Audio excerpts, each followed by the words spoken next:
रहमतों से भरा रमजान, रमजानुल करीम, क्योंकि अपना है रमजान।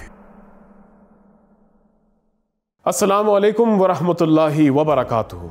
हम दुआ गो हैं आप सब बखैर व आफियत से होंगे। रमज़ान का मुबारक महीना, तीसरा दिन, उम्मीद है आप सब रोज़े से भी होंगे जो रोज़ा रख सकते हैं, और ख़ास तौर पे आप बच्चों ने भी कोशिश की होगी। अपना रमज़ान ट्रांसमिशन के साथ मैं उमैर राना आपके सामने हाजिर हूँ। हमने इब्तिदा की है अल्लाह ताला के बाबरकत नाम से, तिलावत कुरान से, उस किताब से जो हम सब के लिए नसीहत के तौर पे भेजी गई है। सूरह अहज़ाब की हमने अल-अहज़ाब की 2 आयातें पढ़ी और उम्मीद होगी कि हम सब उससे मुस्तफ़ीद हुए होंगे।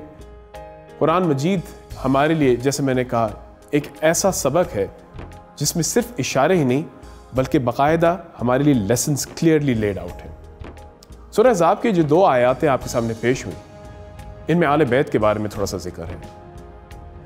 अजीब सी चीज़ है इंसान, हम इतने कमज़ोर हैं कि हमें मिसालें दर मिसालें चाहिए होती हैं, तो फिर शायद कहीं जाके हम अपने गुनाहों का रास्ता छोड़ते हैं और राह रास्त पे आते हैं।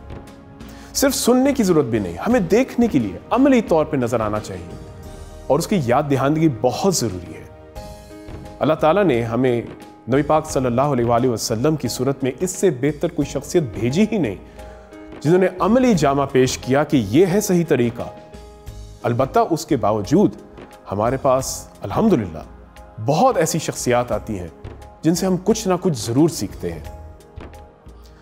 हम सलाम पेश करते हैं आले बैत पे, अल्लाहुम्मा सल्ली अला मुहम्मद व अला आले मुहम्मद, और आले बैत की एक शख्सियत हम आज उनके बारे में जिक्र करना चाहेंगे। ये शख्सियत ऐसी आला शख्सियत है, ऐसी खूबसूरत शख्सियत है जिनके बारे में अगर हम जितना भी जिक्र करें कम है। आज क्या सारे ही प्रोग्राम हम इनको वक्फ कर दें तब भी कम है।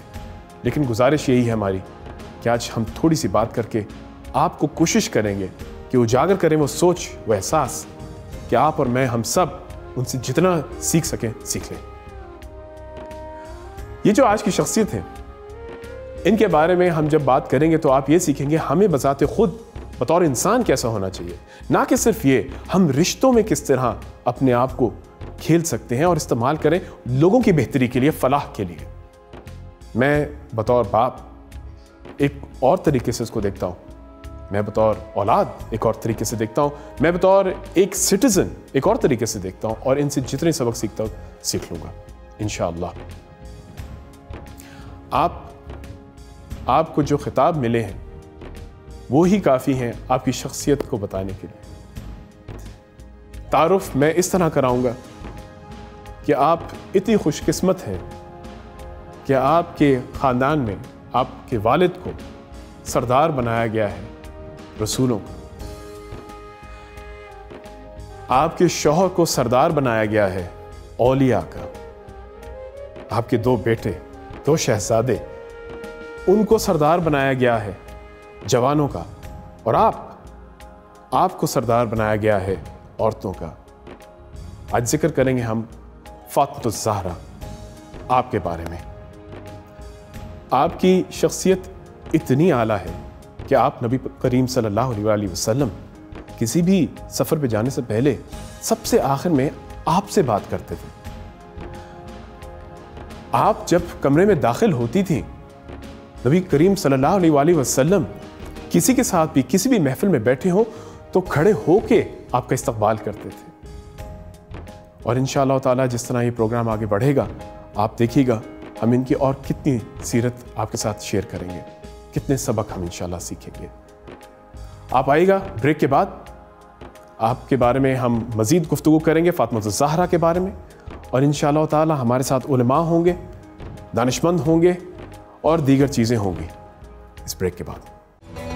रहमतों से भरा रमजान, रमजानुल करीम, क्योंकि अपना है रमजान। ख़वातीन हज़रात, मेरे दोस्तों, मेरे भाइयों, मेरी बहनों, बच्चों, एक मंजर ज़रा तसव्वुर करें आप। आमतौर पे अल्हम्दुलिल्लाह अब हालात कुछ बेहतर हैं, लेकिन पाकिस्तान ने इतने मुश्किल हालात भी देखे हैं कि इधर आए गए रोज़ाना कहीं ना कहीं बाज़ार में बम फटते थे, और ऐसी हालत में इंसान की फितरत है कि वहाँ से फ़ौरन फारिग हो जाए, भागे, निकले वहाँ से, अपनी जान बचाए।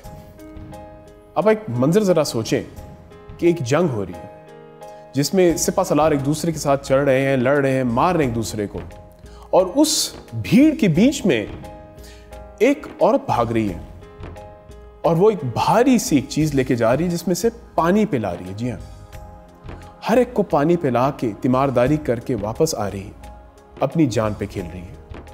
जंग ओहद में बीबी फातिमा ज़हरा ने बिल्कुल यही किया था, और बाद में सबकी तीमारदारी की, और ना कि सिर्फ वहाँ जिम्मेदारी ख़त्म हुई, कहा जाता है शोहदा की कब्र पे बार बार जाके दुआएं करती थी। ये कैसी शख्सियत है, ये कौन है जिसका किरदार इतना बुलंद है और इतनी सख्त, इतनी स्ट्रॉन्ग है बतौर कैरेक्टर कि हमें सीखना चाहिए। आज हमारे साथ मौजूद हैं, मुझे बड़ी खुशी हो रही है एक पैनल अपनी इंट्रोड्यूस करने के लिए। सबसे पहले तो हमारे साथ हैं जी आलम आगा नादिर रिजवी साहब। अस्सलाम वालेकुम रहमतुल्लाहि व बरकातहू। आप माशाल्लाह बहुत नॉलेज रखते हैं, ख़ास तौर पे इस शख्सियत के ऊपर। बहुत शुक्रिया। मेरी तो ख्वाहिश ही होती, जैसे मैंने कहा कि इसके ऊपर जितने प्रोग्राम किए जाएं इनकी शख्सियत के ऊपर कम है, और हर प्रोग्राम में मेरे नज़दीक आप तो फिर आ सकते हैं। माशाल्लाह आपका इल्म भी इतना वसी है, हम चाह रहे हैं मुस्तफ़ीद होंगे इंशाअल्लाह ताला। औज़ु बिल्लाहि मिनश शैतानिर रजीम, बिस्मिल्लाहिर रहमानिर रहीम, अल्लाहुम्मा सल्लि अला मुहम्मदिन व आलि मुहम्मद व अज्जिल फरजहुम। जनाब मोहतरम, आपने जिस शख्सियत की तरफ इशारा किया है, जनाब फातिमा ज़हरा सलामुल्लाह अलैहा की ज़ात, यहाँ मैं अपने नौजवानों को, खुसूसन अपनी बच्चियों को ये समझाने के लिए कि देखिए, औरत के अल्लाह ने जो है सबसे बड़ा मुकाम जो रखा है, एक बेटी का रखा है, एक ज़ौजा का रखा है और एक माँ का रखा है। ये 3 किरदार हमको जनाब फातिमा ज़हरा सलामुल्लाह अलैहा के किरदार में ज़्यादा नज़र आते हैं। आपके कोई भाई नहीं था, इसलिए बहन का किरदार हमारे सामने नहीं मिलता। लेकिन इसको आसान लफ्ज़ों में मैं अगर समझाना चाहूँ कि परवरदिगार आलमीन ने जो जनाब ज़हरा को मुकाम अता फ़रमाया, उसकी एक झलक ये है कि बेटी बाप के लिए रहमत होती है, बीवी जो है वो अपने शौहर के आधे ईमान की मालिक है। जनाब ज़हरा को ये एजाज़ हासिल है कि उस कुल्ले ईमान के आधे ईमान की मालिक जनाब ज़हरा है। माशाअल्लाह। जनाब हसनैन करीमैन के लिए, जनाब इमाम हुसैन अलैहिस्सलाम और इमाम हसन अलैहिस्सलाम के लिए नबी मुकर्रम ने कहा ये जन्नत के शहजादे हैं, ये जन्नत के मालिक हैं। तो जो जन्नत के मालिक हैं उनकी जन्नत जनाब ज़हरा के कदमों के नीचे है। परवरदिगार आलमीन ने एक ऐसी हस्ती है जनाब ज़हरा सलामुल्लाह अलैह की, नबी की बेटी की, नबी मुकर्रम अलैहिस्सलाम जो कि वजह तख्लीक कायनात, परवरदिगार ने जो नेमत दी है वो नेमत जो है जनाब ज़हरा की सूरत में जनाब नबी मुकर्रम को दी। आपकी इजाज़त से मैं बहुत बहुत शुक्रिया, हम लोग इसको मज़ीद आगे चलाएंगे। क्या शख्सियत है, मैं थोड़ा सा तारुफ कराना चाहूँ। हमारी बहन यहाँ बैठी हुई हैं, हुमैर जी अस्सलाम वालेकुम, कैसी हैं आप? खैरियत से? आपके आने का बहुत बहुत शुक्रिया। मुझे पता है इन हालात के तहत भी यहाँ घर से निकलना और यहाँ आना लोगों के लिए, आपके लिए बहुत बड़ी बात है। बहुत शुक्रिया, हम सब की तरफ से शुक्रगुजार हैं। आप हर्बलिस्ट हैं, आप सेहत के लिए तिब्बी हवाले से हमें जितने भी आज मशवरे दे सकती हैं बेहतर है। मैं थोड़ी सी याद दहानी करा दूँ सबके लिए कि हम लोग चाह रहे हैं कि पहले अशरे के चंद पहले रमज़ान में ख़ास तौर पर तिब्बी हवाले से हम जितनी गुफ्तगू की जाए कम है, क्योंकि हालात इस तरह के हैं और हमें घर में रह के जो हमारी रसाई जहाँ तक है उसके हिसाब से जितने ज़्यादा हम मुस्तफ़ीद हो सकें वो बेहतर है। लिहाजा हमने आपको सहमति दी। आपके आने का बहुत बहुत शुक्रिया। हमने इब्तदा तो कर दी तिलावत कुरान से, हम चाहेंगे एक कलाम सुने। हमारे साथ आज कलाम पेश करने लगी हैं निमरा, हमारी बहन निमरा सलीम। आइए इनका कलाम सुनते हैं, उसके बाद फिर वापस आते हैं और गुफ्तगू जारी रखते हैं। बिस्मिल्लाह।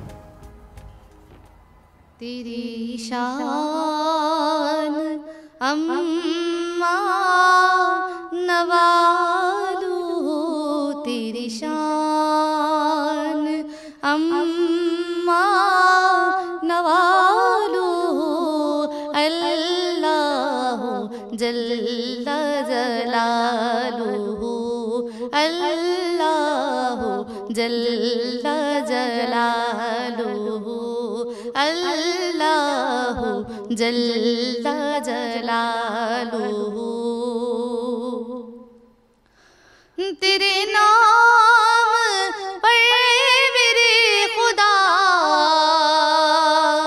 मेरा दिल फिदा, मेरी जान फिदा, मेरी रूह की है यही ग़िज़ा, तेरा नाम लब पे रहे सदा, तेरा नाम लब पे रहे सदा, हो तेरी रज़ा मेरी आरज़ू, हो तेरी रज़ा मेरी आरज़ू, अल्लाह जल्ला जलालुहु, अल्लाह जल्ला जलालुहु।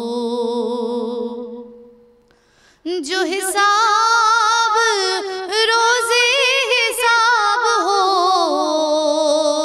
मेरे दाएं हाथ किताब हो, मेरे लब पे नाते जनाब हो, न सवाल हो न जवाब हो, न सवाल हो न जवाब हो, मैं रहूं हुजूर के रूबरू, मैं रहूं हुजूर के रूबरू, अल्लाह जल्ला जलालुहु, अल्लाह जल्ला जलालुहु।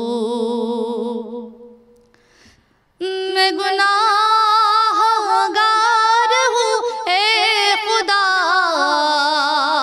कोई नेक काम ना कर सका, कि न हो सका तेरा हक अदा, तेरा बदलो फज़ल है बेबहा, तेरा फजल है बेबहा, सरे हश्र रह जाए आबरू, सरे हश्र रह जाए आबरू। अल्लाह जल्ला जलालुहु, अल्लाह जल्ला जलालुहु, अल्लाह जल्ला जलालुहु। माशाल्लाह माशाल्लाह, जज़ाकल्लाह, बहुत बहुत शुक्रिया आपका निम्रा। हम जिस तरह गुफ्तगू कर रहे थे और अल्लामा साहब आपने माशाल्लाह सही तरीके से सही रुख पे हमें शुरू कर दिया। मेरी एक जो गुजारिश यही थी कि ये हस्ती जो है हज़रत खदीजा जैसी हस्ती माशाल्लाह, वो ऐसी एक हस्ती हैं जिनके बारे में भी अगर हम जितना पढ़ें जैसे कम है कि एक वो माँ, एक वो औरत, एक वो बीवी जो कि ताजर भी थी और उस हवाले से उस वक्त के दौर में ऐसी कि जो राजदार थी नबी करीम सल्लल्लाहु अलैहि वसल्लम की नबूवत की, ऐसा कुआं थी वो, ऐसी वो एक पिलर थी, सुतून थी वो। और नबी करीम सल्लल्लाहु अलैहि वसल्लम की हस्ती के बारे में जितना भी कहें कम है। उनकी औलादों में से एक औलाद, और वो भी क्या औलाद, बीबी फातिमा ज़हरा। अब इनका जो रिश्ता है बतौर औलाद, हम इनसे क्या क्या फ़ायदा उठा सकते हैं? जनाब मोहतरम, मैं अर्ज़ करूँ आपसे कि हमारी इस दौर में क्या हर दौर में कोई ना कोई एक रोल मॉडल है। जिस तरह से जनाब नबी मुकर्रम अलैहिस्सलाम की ज़ात हमारे लिए रोल मॉडल है, इसी तरह हमारी बच्चियों के लिए, हमारी ख़वातीन के लिए जनाब ज़हरा की ज़िंदगी जो है वो रोल मॉडल है। परवरदिगार आलमीन ने औरत को जो मुकाम दिया है वो मर्द से कहीं गुना ज़्यादा ज़िम्मेदारी का मुकाम दिया है, कहीं ज़्यादा ज़िम्मेदार है औरत। और माशाल्लाह से परवरदिगार, अब मैं हर दौर की बात करता हूँ, मैं औरत का वो स्पेशल मुकाम है, वो एक तरफ माँ है तो कहीं बहन है तो कहीं बेटी है। ये तीनों मुकाम उसके लिए ऐसे हैं जो आजमाइश के हैं। जनाब ज़हरा सलामुल्लाह अलैहा ने हर मुकाम पर अपने बच्चों की तरबियत करके, बाप की खिदमत करके, शौहर की इताअत करके ये दिखाया है, रोल मॉडल दिखाया है कि देखो मुझ जैसी बन जाओ, ये दुनिया भी तुम्हारी है और आखिरत भी तुम्हारी है। जहाँ तक बात इल्म और मार्फत की आती है, जनाब ज़हरा से ज़्यादा कोई इल्म और मार्फत नहीं रखता इस ज़माने में। वो इस्मत के उस मुकाम पे फाइज हैं जिस पे परवरदिगार आलमीन हम जैसे जो आजकल की हमारी माएँ बहनें हैं उनको उस मुकाम पे परवरदिगार देखना चाहता है। तो एक तरफ जनाब खदीजतुल कुबरा सलामुल्लाह अलैहा की ज़ात है और दूसरी तरफ उनकी बेटी जनाब फातिमा ज़हरा सलामुल्लाह की ज़ात है।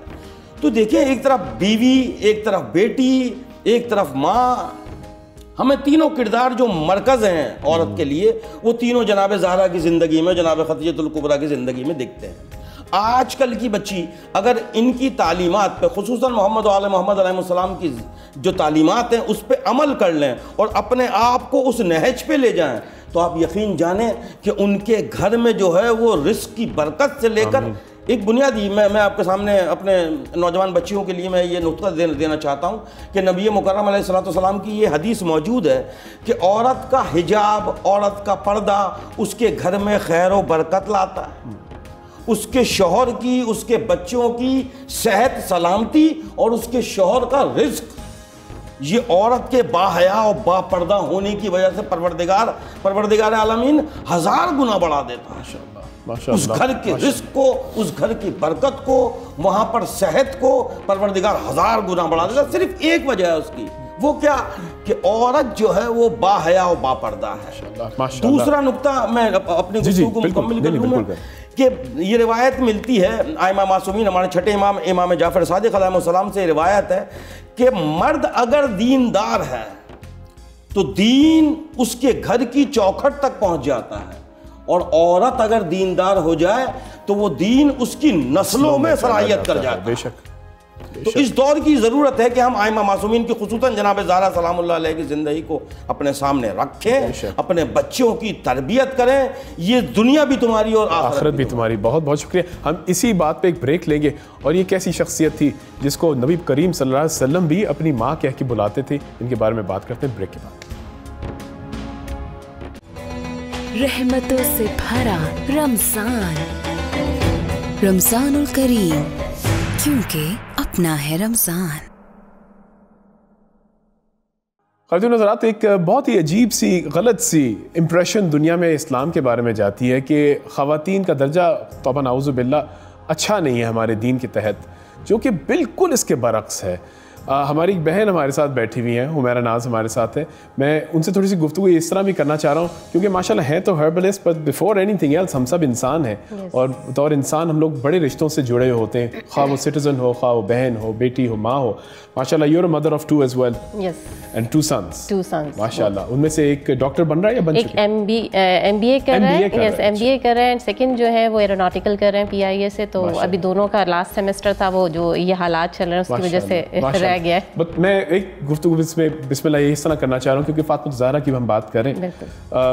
बीबी फातिमा भी एक मिसाली माँ थी। उनकी जो 2 औलाद हैं, जो शहजादे हैं, उनकी जिनका जिक्र उनका भी हमने किया है, आपके भी 2 शहजादे हैं। तो एक माँ के तौर पे आपको किस तरह के फ़राइज़ नज़र आते हैं जो कि आपको नज़र आता है कि बीबी फातिमा से हम ये सीख सकें और हमने अमल में देखिए वो एक ऐसी हस्ती है, उनकी तो पाँव की धूल भी इस वक्त के जो लिहाज से कहा जाए कोई भी नहीं है।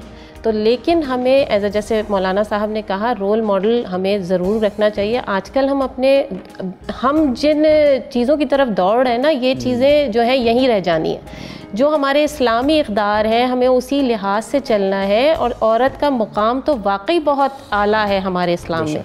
और मैं नहीं समझती हूँ, क्योंकि अगर देखें एज अ बहसियत में एक माँ, मैं सबसे पहले सोचती हूँ कि मेरे बच्चों के लिए, क्योंकि अब मेरी लाइफ तो थी ख़त्म, ठीक है ना, अब अपने बच्चों के लिए हमने करना। और ये बच्चों को अगर हम आगे उन तक पहुँचाएंगे तो वो हमारी भी रिस्पेक्ट करेंगे। नस्लें जैसे अभी कहा मौलाना साहब ने, तो हम वही नस्ल तैयार कर रहे हैं अपने बच्चों से लेकर रिलेट करके। हम उन्हें अच्छी तालीम देंगे, तालीम के साथ साथ मैं कहती हूँ कि उनको शऊर भी हमने ही देना है, शऊर और तरबियत हमने देनी है। जब तक हम तरबियत और शऊर तालीम के साथ नहीं देंगे तो ये दुनियावी तालीम बिल्कुल बेमायने है।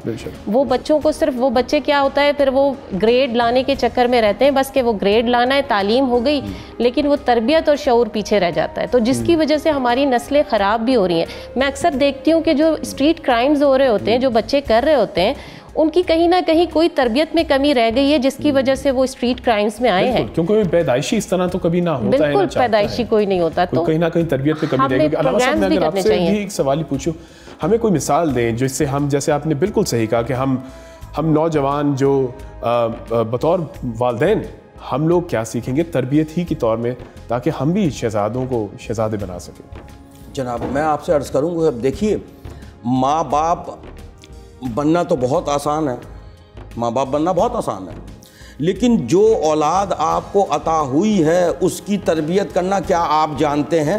बिल्कुल, कि किस तरह से इस औलाद जो हमारे यहाँ ये बच्चा पैदा हुआ है, बच्चा है, ये बच्ची है, इसकी तरबियत किस तरह से करनी है, इसको क्या तालीम देनी है, कौन सी तालीम इसके लिए मौजू है। क्या सिर्फ इसको दुनियावी तालीम ही देनी है? बिल्कुल। दीनी तालीम से दूर रखना है? नहीं, दीन और दुनिया अलग चीज़ें नहीं है, ये एक चीज़ है।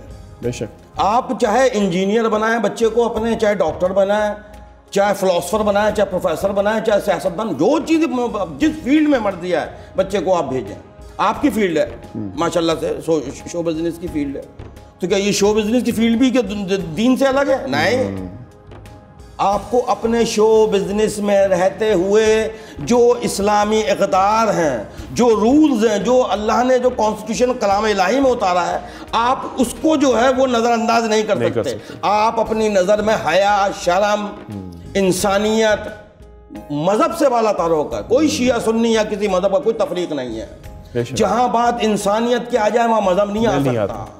इसी तरह से मीडिया की जिम्मेदारी, और अल्हम्दुलिल्लाह हमारा मीडिया, आप जैसे जितने भी लोग हैं माशाल्लाह से, और डॉक्टर साहिबा हैं, आप लोग जिस तरह से इंसानियत की खिदमत कर रहे हैं, जिस तरह से आप झूठ को और जितनी बेहयाई को बेनकाब करते हैं, क्यों नहीं है आपकी सरश्त में, आपकी हमारी सरश्त में नहीं है। हमारे आपके माँ बाप ने वो तरबियत दी नहीं कि हम बेहयाई या बेगैरती की तरफ जा सकें।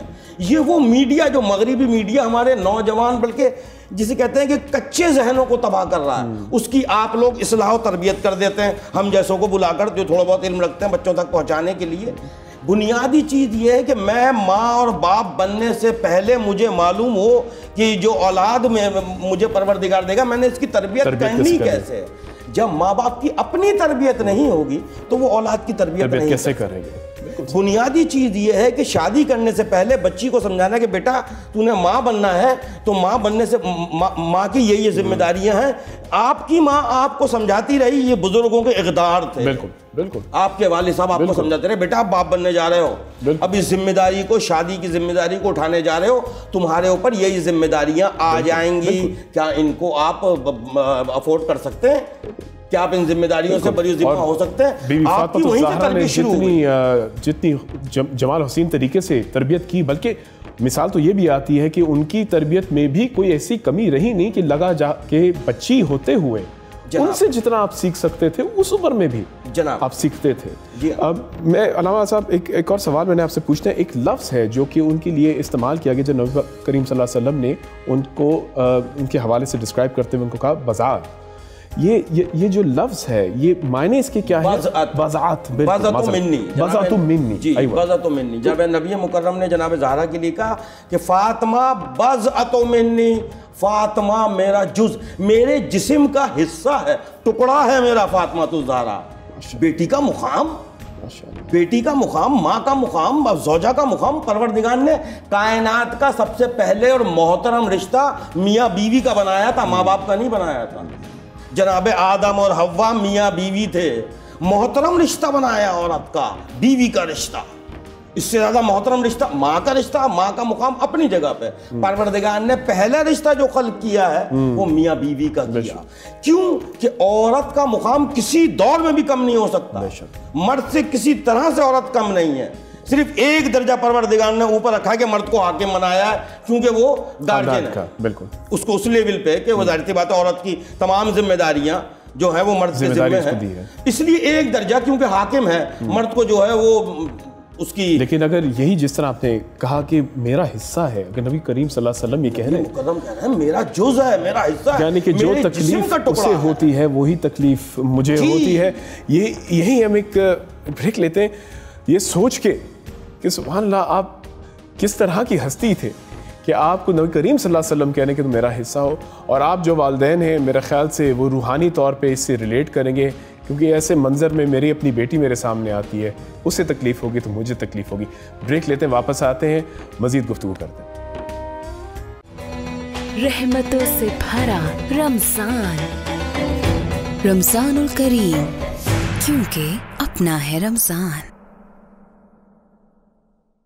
जी, जहन और रूह के अलावा जिस्म की नशर नुमा ख़ास तौर पे इस महीने में बहुत अहम है, इसलिए हमारे पास हमारे दोस्त हमेशा यहाँ होते हैं। असद भाई, शेफ़ असद, कैसे हैं आप? खैरियत से? बिल्कुल ठीक। शेफ़ असद माशाल्लाह, जैसे हमने कल कहा था कि he is got a very interesting twist today, तड़का लगाने लगे आज। बिल्कुल, और वो भी एक अर्बन तड़का, उसके बारे में तो हम बाद में फिर याद दहानी करते हैं, लेकिन आज हमने करना है चिकन ब्रेड बनानी है। बिल्कुल, तो आप चिकन ब्रेड से बिस्मिल्लाह करेंगे। First chicken bread and second जो हमारी रेसिपी है वो है दही बड़े तो बनाते ही हैं, लेकिन आज के जो दही बड़े हैं उसमें थोड़ा सा चेंज ये है कि वो तड़के वाले दही बड़े। बिल्कुल, हम यहाँ डांस शुरू कर देते हैं, आप बेशक करीब आना चाहें। बस मैंने ऑलमोस्ट चीज़ें डन करके रखी हैं, बस अब हम उसको मिक्सिंग शुरू करते हैं। अच्छा, सबसे पहले जो है चिकन ब्रेड के लिए जो हमने चिकन का मिक्सचर बनाना है उसकी तरफ आ जाते हैं। और सबसे पहले हमने चिकन को बॉईल करके श्रेड कर लिया है। ओके, ठीक है, बॉईल करके श्रेड कर लिया। अब हम ले लेंगे अपना जनाब मेज़ान कुकिंग ऑयल, और आप जानते हैं मेज़ान कुकिंग ऑयल जो है इसमें कोलेस्ट्रॉल बिल्कुल नहीं है, आपकी हेल्थ पॉइंट ऑफ व्यू से बहुत ज़बरदस्त है। और उसके साथ इसमें जो ओमेगा 3 और 6 मौजूद है, उसके साथ साथ इसमें जनाब विटामिन A, D और E भी मौजूद है। तो इसलिए एक हेल्दी आप कह लें कि ऑयल है। इसको आप ये विटामिन A, D, E के क्या फ़ायदे हैं हम अभी पूछेंगे हुमैरा जी से। अच्छा, चिकन कितना है? चिकन जो है वो मैं यूज़ कर रहा हूँ तकरीबन ½ kg। और इसे तकरीबन कितने बन जाएगा? चिकन ब्रेड जो है ये तकरीबन आप समझ लीजिए कि अगर आप इस तरह के हैं, अगर हम इंचेस के पॉइंट ऑफ व्यू से मैं बताता हूँ तो वो तकरीबन आप 8 इंच वाली 3 to 4 बन जाएंगे। ओह नाइस, ठीक है। तो पहले हम इसकी मैं बताता हूँ मैरिनेशन और जो हम मिक्सिंग करेंगे, उसके बाद फिर इसकी जो डो बना के रखी है वो हम उसकी जान। तो यहाँ पे हमने ऑयल ले लिया है, ठीक है जी, मेज़ान कुकिंग ऑयल तकरीबन 4 to 5 टेबल स्पून। हमेशा याद रखें जब भी किसी चीज़ में आपने फिलिंग करनी होती है तो उसमें ऑयल की क्वांटिटी बहुत कम रखी जाती है। चाहे वो समोसे हों या रोल हों, जो भी। तो हम इसमें ऐड कर देंगे जनाब, यहाँ पर मेरे पास मौजूद है कैप्सिकम, मिज़ान कुकिंग ऑयल, और इसमें हमने ऐड करना है शिमला मिर्च। ठीक है, तकरीबन 2 दरमियाने साइज़ की शिमला मिर्च हमने फाइन चॉप करके वो ऐड कर दी हैं। उसके बाद इसमें सीजनिंग जो हम यूज़ करेंगे, salt according your flavour, like ideally अगर मैं आपको बताऊं तो 1 टीस्पून इट्स इनफ। ठीक है, ये 1 टीस्पून हमने इनफ सॉल्ट हमने ऐड कर दिया। हाँ, मैं वही देखने लगा था, ये ज़बरदस्ती चला गया। और उसके साथ हम यूज़ करें इसमें चाट मसाला, तकरीबन 1 टेबल स्पून। इससे अगर हम कम कर दें तो कोई मसला तो नहीं? आप अगर जायका बिल्कुल, और अगर ओमिट करना चाहें, लाइक अगर आप सिर्फ ब्लैक पेपर और वाइट पेपर के साथ बनाना चाह रहे हैं, वो भी तो आप बना सकते हैं। बिल्कुल, तो आप इसमें, अब मैं इसमें यूज़ कर रहा हूँ ब्लैक पेपर, तकरीबन 1 टीस्पून, और थोड़ी सी मैं इसमें डाल रहा हूँ कुटी हुई लाल मिर्च। ठीक है, और ये भी हम इसलिए लाइक थोड़ा सा मैं इसको स्पाइसी पे लेके जा रहा हूँ, अदरवाइज़ आप सिर्फ नमक और काली मिर्च के साथ भी बना सकते हैं। तो ये हमने 1 टीस्पून ऐड कर दी कुटी हुई लाल मिर्च। अच्छा, आपने जब शुरू में कहा था तेल ज़्यादा नहीं डालना चाहिए जब फिलिंग्स हो रही है, जी, अगर हम ज़्यादा डाल दें तो क्या हो जाता है? उसमें क्या होता है कि जब आप किसी भी चीज़ लाइक पेटीज़ है या जैसे हम चिकन ब्रेड बना रहे हैं, अगर ऑयल ज़्यादा होगा तो जब आप उसको फिलिंग करके बेक करेंगे तो वो अंदर सारा फिर वो ऑयल जो है वो सेपरेट हो जाता है, और आपकी जो भी ब्रेड है या पेटे वो सॉगी हो जाता है। ठीक है, तो इतना तेल होना चाहिए कि फिलिंग जो है वो उसको एब्जॉर्ब करे, वो बिल्कुल उसमें आपकी चीज़ डन हो जाए, बस इतनी आपने रखनी है। आप और खुदा न खास्ता एक्सेस हो जाए तो क्या हम उसको गिरा सकते हैं? हाँ, फिर उसको आप निकाल लीजिए। अच्छा, अब यहाँ पर आप देख रहे हैं मैंने श्रेड कर लिया था, और इसको मैंने बिल्कुल रेशे नहीं किए हैं, आप देख रहे होंगे कि थोड़े से चंक्स हैं। तो इसके लिए ये है कि आप जो है इसको नाइफ़ के साथ, जब आप उबाल लें चिकन को, तो नाइफ़ के साथ इसको आप डन कर लें। बस इसको अब हम थोड़ा सा मिक्सअप कर लेंगे। हाँ, ये ज़रा करके दिखाएं ना घर में आपने, जितना शेफ असद ने किया है। मैं बिल्कुल, there is the professional, right? ये बचपन से हमें बड़ा शौक है, खैर मुझे तो बड़ा शौक रहा कि ये टॉस करना। बस 2-3 चीज़ों के साथ कामयाब रहा हूँ, काफ़ी सारी चीज़ों के साथ नाकाम। मेन जो है वो रोटी को या अंडे को जब हम पलटते हैं ना, तो उसका टेक्निक अक्सर लोग पूछते हैं, तो वो उसमें ये है कि जैसे इसकी एक पोजीशन है, उसको किस तरह से आपने टर्न करना। पैनकेक्स के साथ बहुत किए, पैनकेक्स बिल्कुल, और ये हमारे पास इजी हैं। अच्छा, पैनकेक की इंशाल्लाह मैं यहाँ पे सिखाऊंगा। अभी तक ज़्यादा हमारा कॉन्सेप्ट है मीठे, बिल्कुल, तो लेकिन हम यहाँ सेवरी बनाएंगे, और उसके साथ थोड़ा, हाँ जी, क्रैप के साथ, उसके साथ हम थोड़ा सा वो ट्विस्ट करेंगे। चलिए, ये हमारे पास फिलिंग तैयार है, बहुत जल्दी तैयार है। बिल्कुल, ये फिलिंग तैयार है, और बस सारी चीज़ें इसमें मिक्स होनी चाहिए। ठीक है, और आप फ्लेम को ऑफ कर देते हैं। मैं ये इसको यहाँ साइड पर ले आता हूँ, और आ जाएंगे हम अपनी रोलिंग की जानिब। बिल्कुल। अच्छा, इसकी बहुत सारी टेक्निक्स हैं, किसी तरह से भी आप रोल कर सकते हैं। मैं कोशिश होगी कि 2 टेक्निक्स आपके साथ शेयर कर लूँ। और अंडा हमें चाहिए इसकी ऊपर लगाने के लिए। मैं अच्छा आ जाता हूँ जी, आप इधर आ जाइए। बिल्कुल, आपको कोई चीज़ चाहिए? नहीं, बस अभी फ़िलहाल। अच्छा, अब मैं जब डो का भी बताता हूँ, साथ साथ मैं रोल करने जा रहा हूँ और आपको इसकी प्रोसीजर बताता हूँ। ये जो डो आप देख रहे हैं, ये बिल्कुल ख़मीर हुआ हुआ है। बिल्कुल, ये वही डो है जो हम पिज़्ज़ा डो बनाते हैं।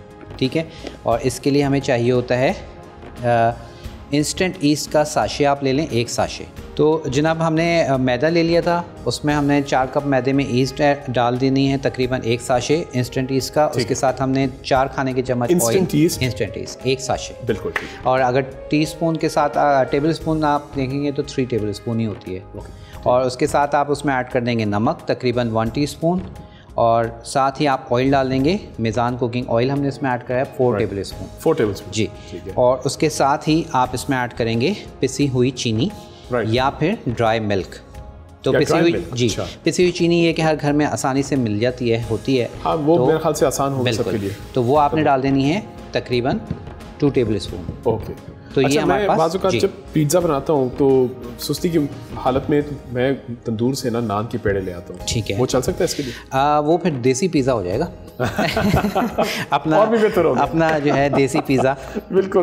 तो लेकिन वो नान पिज़्ज़ा भी है, और बहुत सारी अब तो वेरिएशन आ गई हैं। उसको बेक करने के पहले मैं थोड़ा सा ना गार्लिक पाउडर या कोई ऐसी चीज़ नीचे रखता ताकि उसके ऊपर नमक फैक्टर ज़रा मैं उमैरा जी आपसे भी पूछना चाह रहा था, जैसे हमने कहा था कि विटामिन ए, डी, ई, ये विटामिन्स जो हैं इनकी क्या खसूसियात है, क्या इंपॉर्टेंस है, ख़ास तौर पे आजकल की हालत की, और आई मीन रमज़ान भी है और ऑफ कोर्स कोरोना वायरस का खौफ भी है, बट इनकी क्या सिग्निफिकेंस है? देखिए, सबसे पहले तो हमारे यहाँ जितने भी एशियन खाने हैं वो ऑयल के बगैर या वनस्पति घी के बगैर नहीं बनते हैं, लेकिन जो सेहत के लिए वो तो ऑयल होना चाहिए। एक चीज़ भूल गए असद भाई बताना, हर चीज़ मीज़ान में अच्छी लगती है। बिल्कुल, जो इनका तो स्लोगन है। इसमें यह है कि ये हड्डियों के लिए, ख़ासतौर पे बच्चों के लिए बहुत ज़बरदस्त होता है। अच्छा। और जो है हमारी इम्यूनिटी के लिए बहुत अच्छा होता है, जो इसमें विटामिन्स होते हैं, डी, ए और ई आपकी स्किन के लिए बहुत अच्छा होता है। ये बस देखिए, आपने जो बात कर दी ना, इंसान जो है ना वो वैनिटी का एक, बिल्कुल। और मैं तो कहती हूँ किचन जो होता है ना हमारा, वो आधा दवाखाना होता है। That's true. इसमें सारी चीज़ें असद भाई ने जो काली मिर्चें डाली हैं, ये हमारे लिए, ये बच्चों के लिए, आंखों के लिए बहुत अच्छी होती है। ये अगर खांसी किसी को हो रही है तो शहद में मिला के खा सकते हैं। बिल्कुल बिल्कुल बिल्कुल, ये अक्सर इस्तेमाल किया है टोटका। अच्छा शेफ असद, ये अच्छा, अब मैं ये शेप दे रहा हूँ। फिश ब्रेड की एक मखसूस शेप है जिसको ट्विस्ट करते हैं, और अगर नहीं तो आप इसको किसी भी शेप में बना सकते हैं। तो मैं ये ज़रूर वैसे कोशिश करिए, बहुत खूबसूरत लगता है आखिर में जब निकलता है तो ब्यूटीफुल। उसके बाद हम इसमें ये फिलिंग होगी या फुल फिलिंग होगी? घर में तो आप फुल फिलिंग कर सकते हैं, रैपिंग होना बाकी है बस। हाँ, बिल्कुल। चलिए जी, ये हमारे पास, अच्छा इसमें अब आपके पास चॉइस है, लाइक नॉर्मल जो ओरिजिनल रेसिपी है उसमें हम चीज़ ऐड नहीं करते हैं, लेकिन अगर आप ऐड करना चाहें तो बिल्कुल आप ऐड कर सकते हैं। चंद बच्चों को भी शौक पड़ा होता है। अब इसको हमने किस तरह से करना है, सिंपल आप ये देखिएगा ज़रा कि एक स्ट्रिप आपने यहाँ से उठानी है और एक स्ट्रिप यहाँ से उठानी है, बिल्कुल ये, और इसको आपने बैलेंस खुद कर लेना है, ठीक है। तो ये याद रखिएगा कि एक इस तरफ से, एक लेफ़्ट टू राइट और एक राइट टू लेफ़्ट, बस ये इस तरह से हम इसको ट्विस्ट करेंगे। उसके बाद हम अंडा जो है उसको ऊपर लगाएंगे फॉर ग्लेजिंग, जी, फेंट के और उसके ऊपर लगा देंगे ताकि इसका अच्छा सा कलर आ जाए इस पर।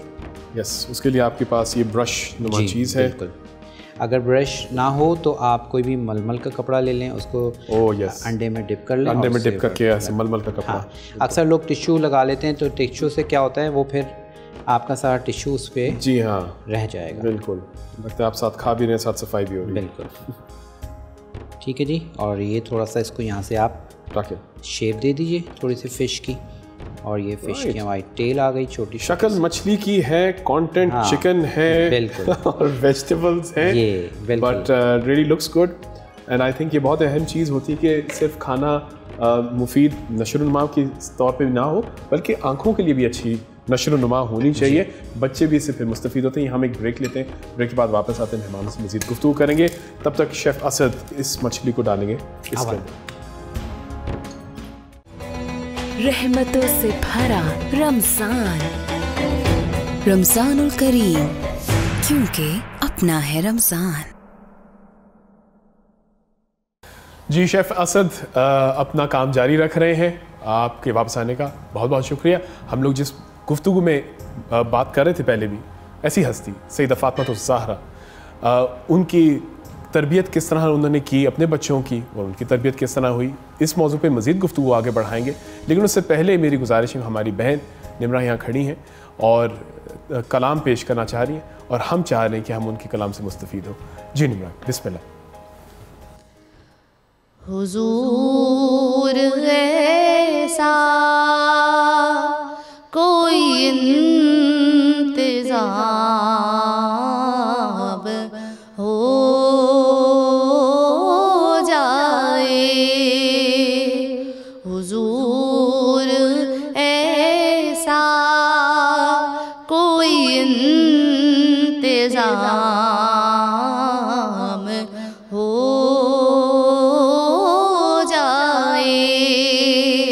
सलाम के लिए हाज़िर ग़ुलाम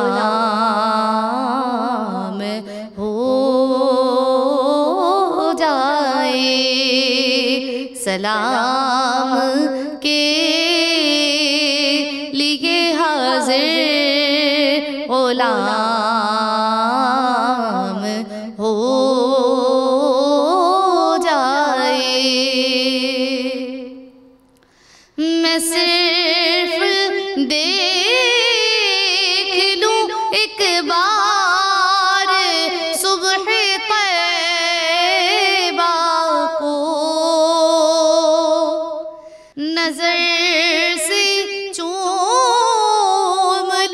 एक बार बढ़ के काबे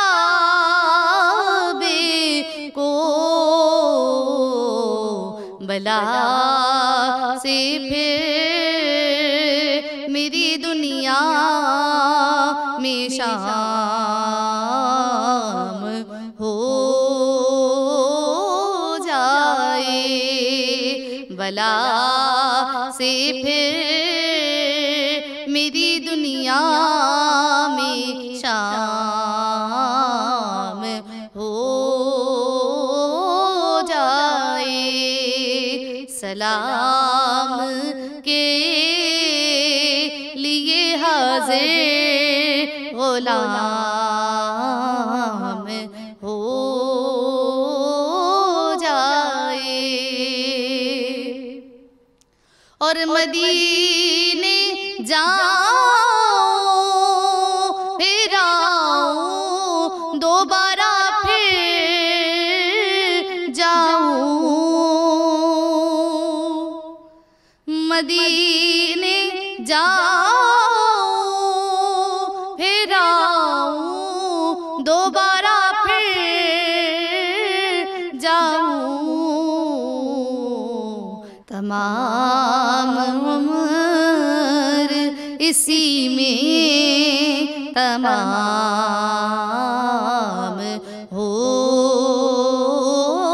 जाए, तमाम उम्र इसी में तमाम हो जाए। सलाम के लिए हाजिर गुलाम हो जाए, और मज़ा तो जब है फरिश्ते ये कब्र में कह दे, मज़ा तो जब है फरिश्ते ये कब्र में कह दे, सबीह मिदहत खैरुल अनाम हो जाए, सबीह मिदहत खैरुल अनाम हो जाए। हुजूर ऐसा कोई इंतजाम हो जाए, सलाम के लिए हाजिर गुलाम हो जाए। माशाल्लाह, सुभान अल्लाह, अल्लाह अकबर। आपका बहुत बहुत शुक्रिया इमरान। आपकी आवाज़ से अल्हम्दुलिल्लाह ये अल्फाज जो हैं ज़रूर इंशाअल्लाह ताला हम सब तक पहुँचेंगे, हमारे सारे बहन भाई जो वहाँ बैठे हैं। आपका बहुत शुक्रिया। लामा साहब, कलाम से पहले जैसे मैंने कहा कि हम लोग की गुफ्तगू जो है, क्योंकि तरबियत एक बहुत किरदारी चीज़ है हमारी कौम में भी, जिस तरह हम देखते हैं बाज़ औक़ात माज़रत से मुझे महसूस जो होता है कि तरबियत की किल्लत है। तो बीबी फ़ातिमा तो ज़हरा जो थी, बुनियादी तरबियत क्या रखती थी अपनी औलाद के लिए? जनाब उमैर साहब, मैं अर्ज़ करूँ आपके कि बीबी ने देखें कई पहलू से अपने औलाद की तरबियत, बेटी की तरबियत अलग, बेटों की तरबियत अलग करके दिखाई हमको। जनाब इमाम हसन मुश्तबा और जनाब इमाम हुसैन को आप रोज़ाना अपनी इबादत के साथ अपने साथ शरीक रख रही हैं। दूसरी, आप सुबह जो है तैयार करके नाना ये क्या करती, नाना जहाँ पर अपने असहाब में जो है गुफ्तगू फरमा रहा है उनमें जाके शरीक हुई है, नाना किसी की तरबियत कर रहा है वहाँ जाके शरीक हुई है, आपके बाबा जो हैं वो किसी को तलवार चलाना या तीर चलाना सिखा रहा है उसको जाके देखिए। बचपन से ही जो है वो आपने अपने वालिद नबी मुकर्रम अलैहिस्सलाम के साथ अपने बच्चों को जोड़ के रखा। अपने शौहर के साथ जोड़ के रखा, और अपने साथ घरेलू जो जितने काम थे छोटे बच्चे जो कर सकते हैं उनमें शरीक रखा। किसी पहलू पर भी आपने बच्चों को ऐसा नहीं होने दिया कि बच्चे जो हैं वो समझ लें कि किसी काम से थक के बैठ जाएं, या उनसे उनकी मेहनत से ज़्यादा अपने मेहनत ले ली जाए उनकी इस्तिताअत से ज़्यादा। एक नॉर्मल जो थिंकिंग है हर दौर के हिसाब से, जो माँ की जिम्मेदारियाँ हैं कि उसको किस वक्त तालीम दिलानी है, किस वक्त ट्यूशन है, किस वक्त तरबियत है, किस वक्त उनके साथ खेलना है। बिल्कुल बिल्कुल, सारे पहलू हमें बीबी ज़हरा की ज़िंदगी में हमारे सामने बिल्कुल बिल्कुल, क्योंकि हम अमूमन अक्सर ये होते हैं मेरा जी कि हम लोग जब बच्चों की तरबियत की तरफ बात करते हैं तो हमारा जहन पता नहीं क्यों, शायद मॉडर्न टाइम्स की वजह से ये कि सिर्फ पढ़ाओ, काम कराओ, कुछ सीख लो, हम ये खेलना कूदना वक्त गुजारना जो अल्हम्दुलिल्लाह अब अल्लाह की इस खैर वबा की वजह से ही शायद हमें ज़्यादा मौका मिल गया, ये अहम है कि नहीं? देखिए अमूमन हमारे यहाँ इस माशरे में क्या हो रहा है, बच्चा पैदा नहीं होता, बच्चे का एडमिशन स्कूल में हो जाता है। मैंने अपने बेटे को हाफिज़ कुरान बनाया, 5 साल की उम्र में उसका एडमिशन हुआ था जहाँ से मैंने उनको हाफिज़ कराया। यही एज होती है 5 से 7 साल की, जब बच्चे को आप एडमिशन कराइए। उस 5 से 7 साल का जो वो अरसा होता है वो आपकी माँ की तरबियत के लिए होता है, वही माँ तरबियत करती है। अब जब आप 2.5 साल की उम्र में बच्चे को स्कूल भेज देंगे तो वो तरबियत आपकी घर में नहीं होगी। वो स्कूल भी बच्चा थक के, मेरे ख्याल से 3 साढ़े 3 बजे जब घर आता है तो वो बिल्कुल थक चुका होता है। तो रवायत ये है कि ट्यूशंस पे ट्यूशंस के जी इम्तिहान पास कर, तो आपके पास वही है ना, ग्रेड मार्किंग रह गई है, आपने वो करना है, आपकी तरबियत कहीं दूर रह जाती है। हम इस्लामी इक़दार को हम भूलते चले जा रहे हैं। हम ये जो टाइम होता है ना बच्चों का स्टार्ट का, यही तरबियत का टाइम होता है। मेरे बेटे ने भी माशाल्लाह 10 साल की उम्र में हाफिज़ कुरान वो हो गया था। तो ये जब आप अर्ली पढ़ाते हो ना बच्चे को, जो 5 साल की उम्र से जो 10 साल का ये जो टाइम होता है उसमें बच्चे का हाफिज़ा होता है वो बहुत तेज़ होता है। और उसमें हम सोचते हैं कि बच्चे पे जुल्म कर रहे हैं वो, कि 5 छोटा बच्चा है हम हाफिज़ कुरान बना रहे हैं, लेकिन ये होता है उसमें आपने देखे मैंने दुनियावी तालीम भी दिला दी और दीनी भी दिला दी। अब क्या है, अब वो जब आगे जनरेशन में जाएगा तो जो तालीम मैंने अपने बच्चों को दी है वो आगे अपने बच्चों में ट्रांसफ़र करेगा। तो यही माँ की तालीम होती है कि बच्चों को आपने तालीम भी देनी है, तरबियत भी देनी है। तरबियत बहुत ज़रूरी है। आज मैं देखती हूँ कोई बच्चा बड़ों से बदतमीज़ी से बात कर रहा होता है तो घर में बच्चों को टोका नहीं जाता। आप देखें जब वो, अगर आप किसी और से भी वो बदतमीज़ी कर रहा है तो कल को वो माँ के साथ भी कर सकता है। आपने उसको टोकना है कि आप, ये आपके बड़े हैं, आप बड़ों की तमीज़ सीखिए। वो तमीज़ जो होगी वो आगे फिर वो उसको पता चल जाएगा कि ये चीज़ गलत है, मेरी माँ ने मुझे टोका था, और आज वो उसी तरबियत को वो आगे लेके चलेगा। बिल्कुल सही कहा आपने। क्या खूब तरबियत है, क्या खूब तरबियत उन 2 बच्चों की, उन 2 हस्तियों की, कि जब वो उनके सामने कोई बड़े, कोई बुजुर्ग वज़ू सही तरह नहीं करते, उन्हें भी इस अदब का अंदाज़ा था कि किस अदब से उन्होंने आगों को सिखाना है और क्या सीखा है कि आज तक हम उनकी मिसाल देते हैं। यहाँ ब्रेक लेते हैं और ब्रेक के बाद चाह रहा हूँ मैं इसमें कि बीबी ने जिस वक्त अपने बच्चों को इन तमाम कामों के लिए रवाना किया है, बच्चे जब आए हैं तो बच्चों से फीडबैक भी ले रही हैं। बिल्कुल, नाना ने आज क्या कहा था, कौन सी आयत के बारे में जो है वो तिलावत फरमाई, कौन सी आयत का तर्जुमा तफसीर बताया, बाबा से क्या सीखा, फीडबैक ले रही हैं। गए थे आपने क्या देखा, आपने बाबा से क्या सीखा, नाना से क्या सीखा, फीडबैक ले रही है। सुभान अल्लाह। और इस फीडबैक का ये मैं यकीन से कह सकता हूँ, ये ऐसी हस्ती है ना कि सिर्फ ये देखना कि क्या सीखा, बल्कि उनसे भी सीखना। एक ब्रेक लेते हैं और ब्रेक के बाद वापस आके मजीद गुफ्तगू करते हैं।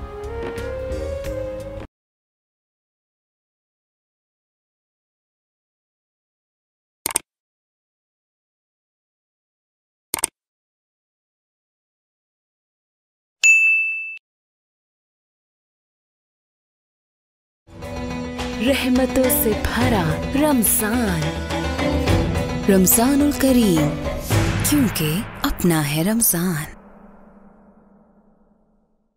अस्सलाम वालेकुम, अपना एंटरटेनमेंट के अपना रमज़ान ट्रांसमिशन पे वेलकम बैक। हमारी गुफ्तगू एक ऐसी हस्ती के बारे में हो रही है जो हम मज़ीद जारी रखेंगे, सैयदा फातिमा ज़हरा। और लेकिन उससे पहले हमारे एक भाई सैयद मुनव्वर हुसैन बैठे हुए, और हम चाह ये रहे हैं कि आज क्योंकि स्ट्रेस बहुत बढ़ गया है और बढ़ता जा रहा है, उसके लिए हम योगा में मज़ीद एक्सरसाइज के तौर पे किस तरह बैटल कर सकते हैं। अस्सलाम वालेकुम। वालेकुम अस्सलाम। कैसा जा रहा है आज रोज़ा? अल्हम्दुलिल्लाह। I always like to smile, माशाल्लाह। अब मुझे ये बताइएगा, स्माइल के अलावा हम ये स्ट्रेस दूर करने के लिए क्या सीख सकते हैं आपसे? अच्छा, जैसे आपने अभी कहा कि 2 दिन से हम इसी पे फोकस कर रहे थे कि किस तरीके से हम अपने इम्यून सिस्टम को बेटर करें, तो स्ट्रेस उसमें बड़ा इंपॉर्टेंट एक पार्ट था। देखिए योगा में बेसिकली होता ही है, it's to maintain your mind body and soul, to keep an equilibrium. Stress होता है क्या है बेसिकली, मैं थोड़ा सा लोगों को बता दूं कि स्ट्रेस में होता ये है कि आपके ब्रेन के अंदर दो हार्मोन्स होते हैं जिसे हम कॉर्टिजोल और एड्रेनालाइन कहते हैं, ये एक्टिवेट हो जाते हैं। अच्छा, इनके इससे होता है कि एक्टिवेट होने से आप फैसला नहीं कर पाते। जब आप स्ट्रेस आउट होते हैं तो आपको समझ में नहीं आता, आप डिसीजन आपके स्लो हो जाते हैं, आप डिसीजन ले नहीं पा रहे होते। ठीक है, अच्छा अब दो तरह के स्ट्रेस होते हैं, सोचने की और डिसीजन लेने की जो ताकत है वो कमज़ोर होती है, फिर मस्कुलर भी आ जाती है। जी, अच्छा अब दो तरीके के स्ट्रेस होते हैं, एक होता है आपका एक्यूट, दूसरा होता है आपका क्रॉनिक।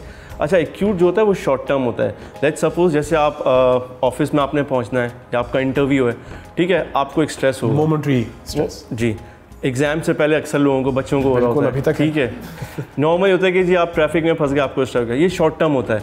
इसमें आपकी क्या होगी जी, आपकी थोड़ी ब्रीथ ऊपर नीचे हो जाएगी, हो सकता है आपको थोड़ा सा शोल्डर्स में पेन हो या नेक पे पेन हो, ठीक है आपको।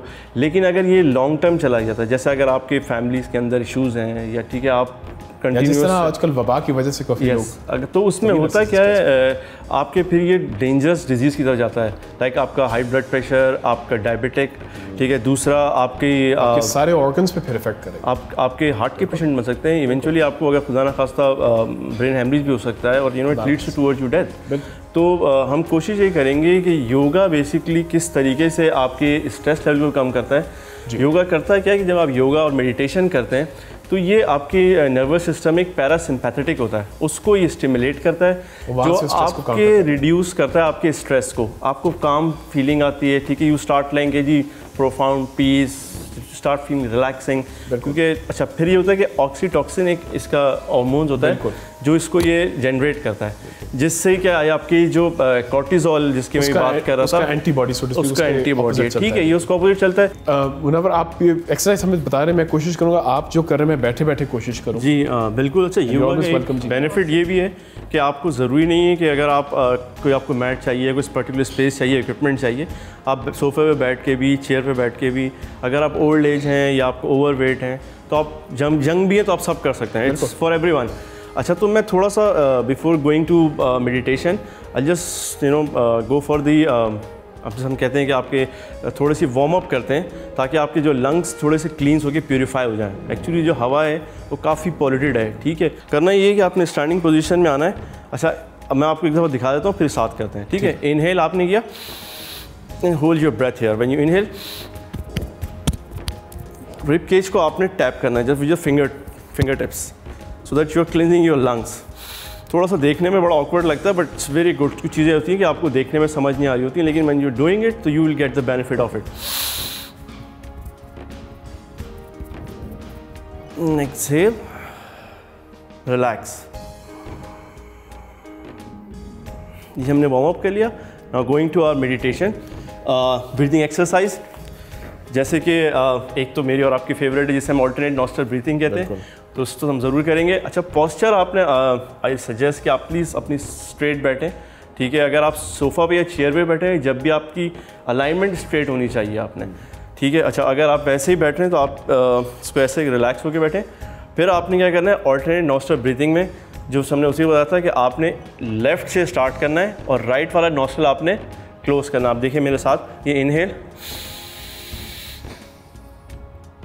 मैंने लेफ्ट को क्लोज किया, अब राइट से मैं एक्सहेल करूंगा।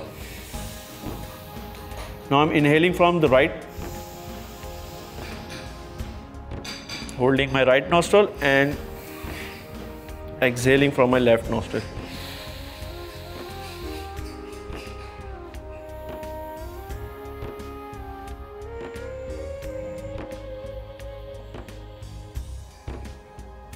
अच्छा, इसको मैं आपसे रिकमेंड करूँगा कि आप जब भी आपको स्ट्रेस फील हो, नो मैटर आप ऑफिस में हैं, यूनिवर्सिटी में, घर पे हैं, इवन आप ड्राइविंग कर रहे हैं और अगर आप ट्रैफिक में स्टक हो गए तो भी यू कैन डू इट। बहुत ईजी है, 5 से 10 मिनट पे आप कर सकते हैं। बिल्कुल, बड़ा सिंपल सी है ये।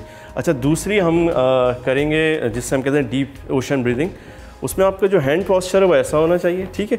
और आपका जो थंब की टिप है ये आपके चेस्ट में जो हार्ट वाला सेंटर होता है, इसको प्रेस करके, ठीक है, इनहेल करेंगे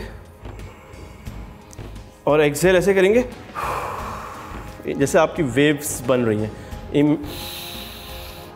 इनहेल एंड एक्सहेल। इमेजिन आपने ये करना है कि जैसे आप वेव्स की बनती हैं उस तरीके से आपने एक्सहेल करते हुए आपके सांस बाहर होनी चाहिए। Inhale, exhale, inhale through your nose, exhale. इसको भी आप कोई 3, 4, 5 मिनट तक कर सकते हैं।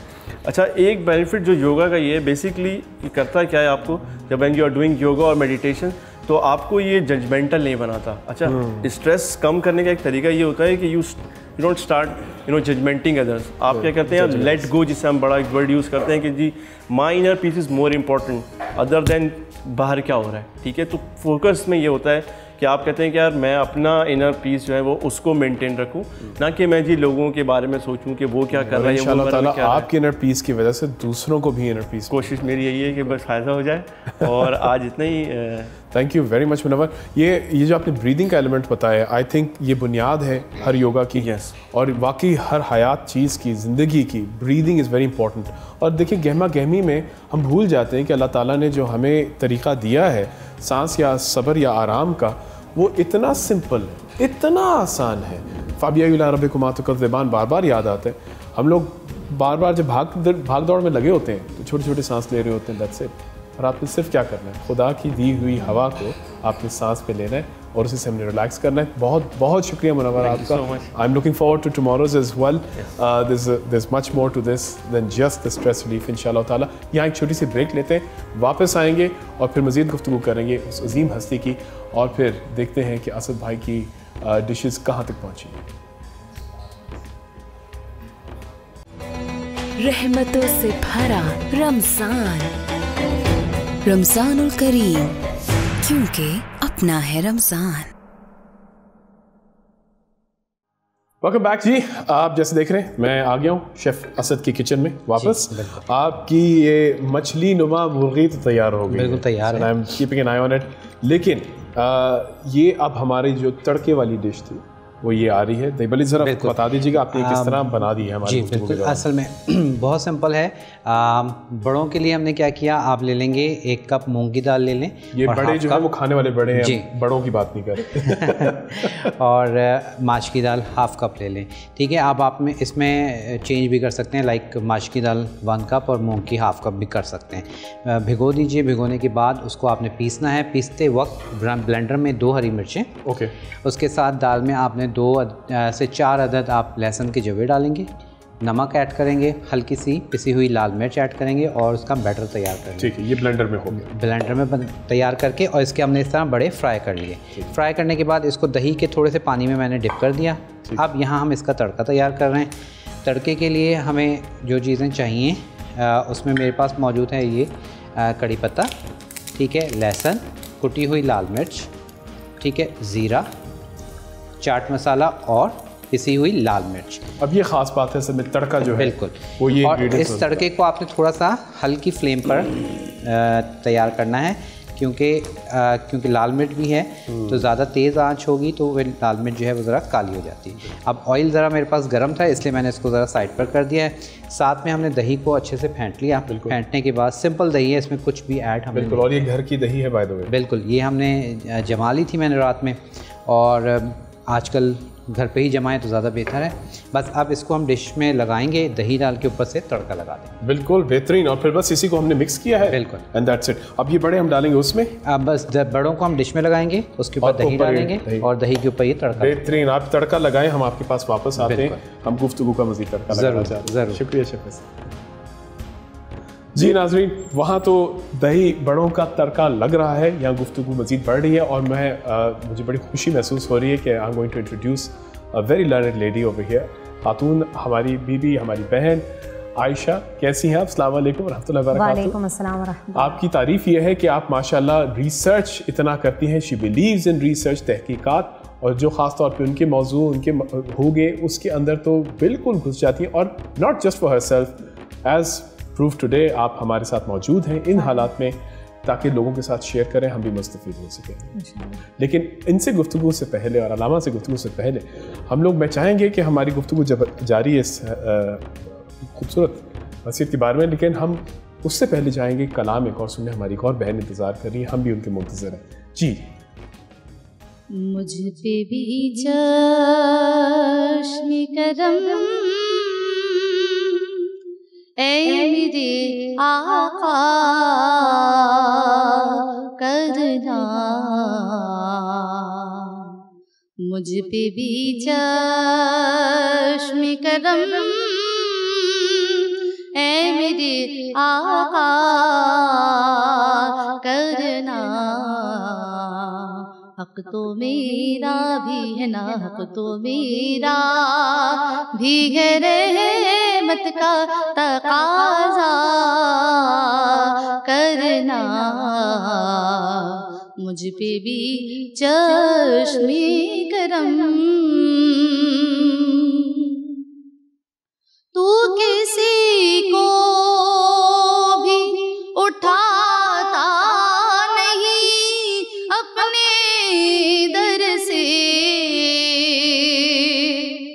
आका तू किसी को भी उठाता नहीं अपने दर से, कि तेरी शान की शाया नहीं ऐसा करना, कि तेरी शान की शाया नहीं ऐसा करना। मुझ पे भी चश्मे करम, मैं एक ज़र्रा हूँ मुझे वुसअते सहरा दे दे, आका मैं एक ज़र्रा हूँ मुझे वुसअते सहरा दे दे, कि तेरे बस में क़त्रे को भी दरिया करना, कि तेरे बस में क़त्रे को भी दरिया करना। मुझ पे भी चश्मे करम, मुझ पे महशर में नसीर उनकी नजर पड़ ही गई,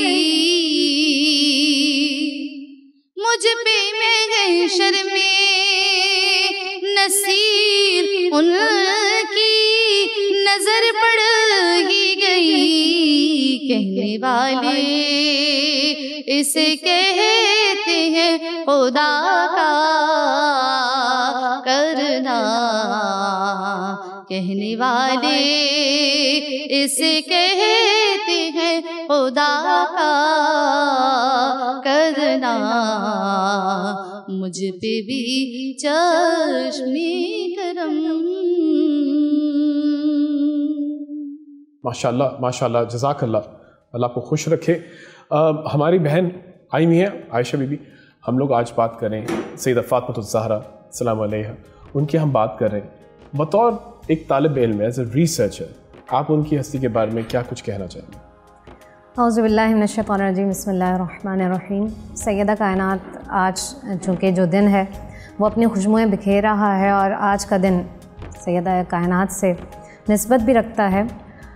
इस दिन के हवाले से मैं सैयदा के हवाले से ये बात करना चाहूँगी कि अगर हम देखते हैं उनकी इबादात को, देखते हैं आदाब माशरत को, देखते हैं हज़रत अली करमल्लाहु ताला वजहुल करीम से जो उनका ताल्लुक़ है उसको देखते हैं, हज़रत इमाम अली मकाम इमाम हसन इमाम हुसैन रज़ियल्लाहु ताला अन्हुमा से जो उनका रिश्ता है उस ताल्लुक़ को देखते हैं, या फिर हम उस मामले को देखते हैं कि ख़ुद उम्मे सलमा फ़रमाती हैं कि जब मुझे तरबियत में दिया गया तो मैंने चाहा कि मैं उनकी तरबियत करूं, तो उस वक्त क्या फरमाती हैं कि वो तो मुझसे ज़्यादा, मेरे सिखाने से पहले ही वो इतना सीखी हुई थी कि मुझे सिखाने की उनको ज़रूरत पेश नहीं आई। ये उम्मुल मोमिनीन उम्मे सलमा फरमाती हैं। और ख़ुद अल्लाह रब्बुल आलमीन के हबीब सल्लल्लाहु अलैहि वसल्लम फरमाते हैं कि फ़ातिमा जो है वो मेरे जिस्म का हिस्सा हैं। आप सोचिए कि जो हिस्सा हैं उनका मकाम कितना बुलंद है। आप उनके अमल को देखें कि वो जब चक्की पीसती हैं तो हमारे लब तो खामोश रहता है ना जब हम काम कर रहे होते हैं, तो ये वक्त वो भी ज़ाया नहीं करती हैं और उस वक्त भी अल्लाह की इबादत करती हैं, अल्लाह की तस्बीह करती हैं। और इबादत का आलम अगर हम देखते हैं तो आप वो वक्त भी देखते हैं कि सईदा जब सजदे में सर रखती हैं तो इशा के वक्त सजदे में सर रखती हैं, और फजर के वक्त जब सजदे से सर उठाती हैं तो कहती हैं मौला तेरी रातें बड़ी छोटी हैं, इनको तवील कर दे कि तेरी जो बंदी है कि जो सजदा है वो मुकम्मल नहीं होता। ठीक है, तो आप देखें कि ये सैयदा का हर अमल, आप तिब के हवाले से देखें, रसूल अकरम सल्लल्लाहु अलैहि वसल्लम के जब उनसे मामलात हैं उनको देखें। आप देखें कि रसूल अकरम उस ज़माने में जब बच्ची पैदा होती थी तो आप देखें कि बाप जो था ना वो उसमें तकलीफ़ होती थी, बिल्कुल बिल्कुल, और वो ये कहता था कि मैं इसको ज़िंदा दरगोर कर दूँ, और ज़िंदा दरगोर करने के बाद वो सुकून की सांस नींद सोता था। और आज हम अगर किसी बाप से पूछें ना तो वो जब बच्ची रुखसत होती है तो उसके दिल की कैफियत क्या होती है। ये इस्लाम ने पैगाम दिया है, ये इस्लाम ने पैगाम दिया है, अल्लाह के रसूल सल्लल्लाहु अलैहि वसल्लम ने पैगाम दिया है, और यही मिसाल हमें उनकी नज़र आती है। बिल्कुल आपने सही कहा। अगर आप जो भी बाप अपनी बेटियों के बारे में सोच रहे हैं, अगर मेरी तरह सोच रहे हैं, तो वाकई हमारे जिगर का टुकड़ा है वो। उनको जाके ज़रा गले मिले एक ब्रेक में, फिर वापस आके बात करें। रहमतों से भरा रमज़ान, रमज़ानुल करीम, क्योंकि अपना है रमज़ान। वेलकम बैक जी। यहाँ सब मुकम्मल हो गया है, बस इंतज़ार की घड़ी अब शुरू हो गई है। शेफ़ असद, बग़ैर मज़ीद डिटेल के फ़ाइनल प्रोडक्ट इतनी ज़बरदस्त लग रही जब सारी इकट्ठी हो, तो आई मीन मैं तो हूँ भी तड़के वाला बंदा, तो थोड़ा एक्सप्लेन करिएगा कि जो हमने किस तरतीब में डाला। अच्छा, बस हमने दही बड़ों का आपको बता दिया था कि मूंग की दाल हाफ़ कप थी और 1 कप माश की दाल, ठीक है, और उसमें हमने 4 जवे लहसुन के, 2 हरी मिर्च, नमक और थोड़ी सी लाल मिर्च डाल के ब्लेंड कर लिया, बड़े तैयार कर लिए, फ्राई कर लिए। उसके बाद हमने थोड़े से दही के पानी में उसको डिबो दिया, लाइक सॉफ्ट हो जाए। दही हमने ले लिया था, दही में जस्ट हल्का सा नमक ऐड कर लें अगर करना है तो, और उसको फेंट के रख लीजिए। तड़के के लिए हमने लिया था मेज़ान कुकिंग ऑयल, जो आपको पता है कि बिल्कुल कोलेस्ट्रॉल से 0% कोलेस्ट्रॉल के साथ है, तो इसको आप यूज़ कीजिएगा। और इसमें हमने यूज़ किया है तकरीबन 1/4 कप मेज़ान कुकिंग ऑयल। उसमें हमने डाल दिया था लहसुन के जवे 4 से 6 अदद, चॉप करके डाल लीजिए, और अगर आपको साबुत डालने तो फिर वो आप बाद में निकाल सकते हैं। कुटी हुई लाल मिर्च हमने डाल दी थी तकरीबन 1 खाने का चम्मच, 1 चाय की चम्मच पिसी हुई लाल मिर्च, उसके साथ हम डालेंगे नमक 1 चाय का चम्मच, और हमने इसमें ऐड किया चाट मसाला डालना है 2 खाने के चम्मच, ज़ीरा आपने डालना है 1 खाने का चम्मच, और इसका आपने तड़का तैयार किया।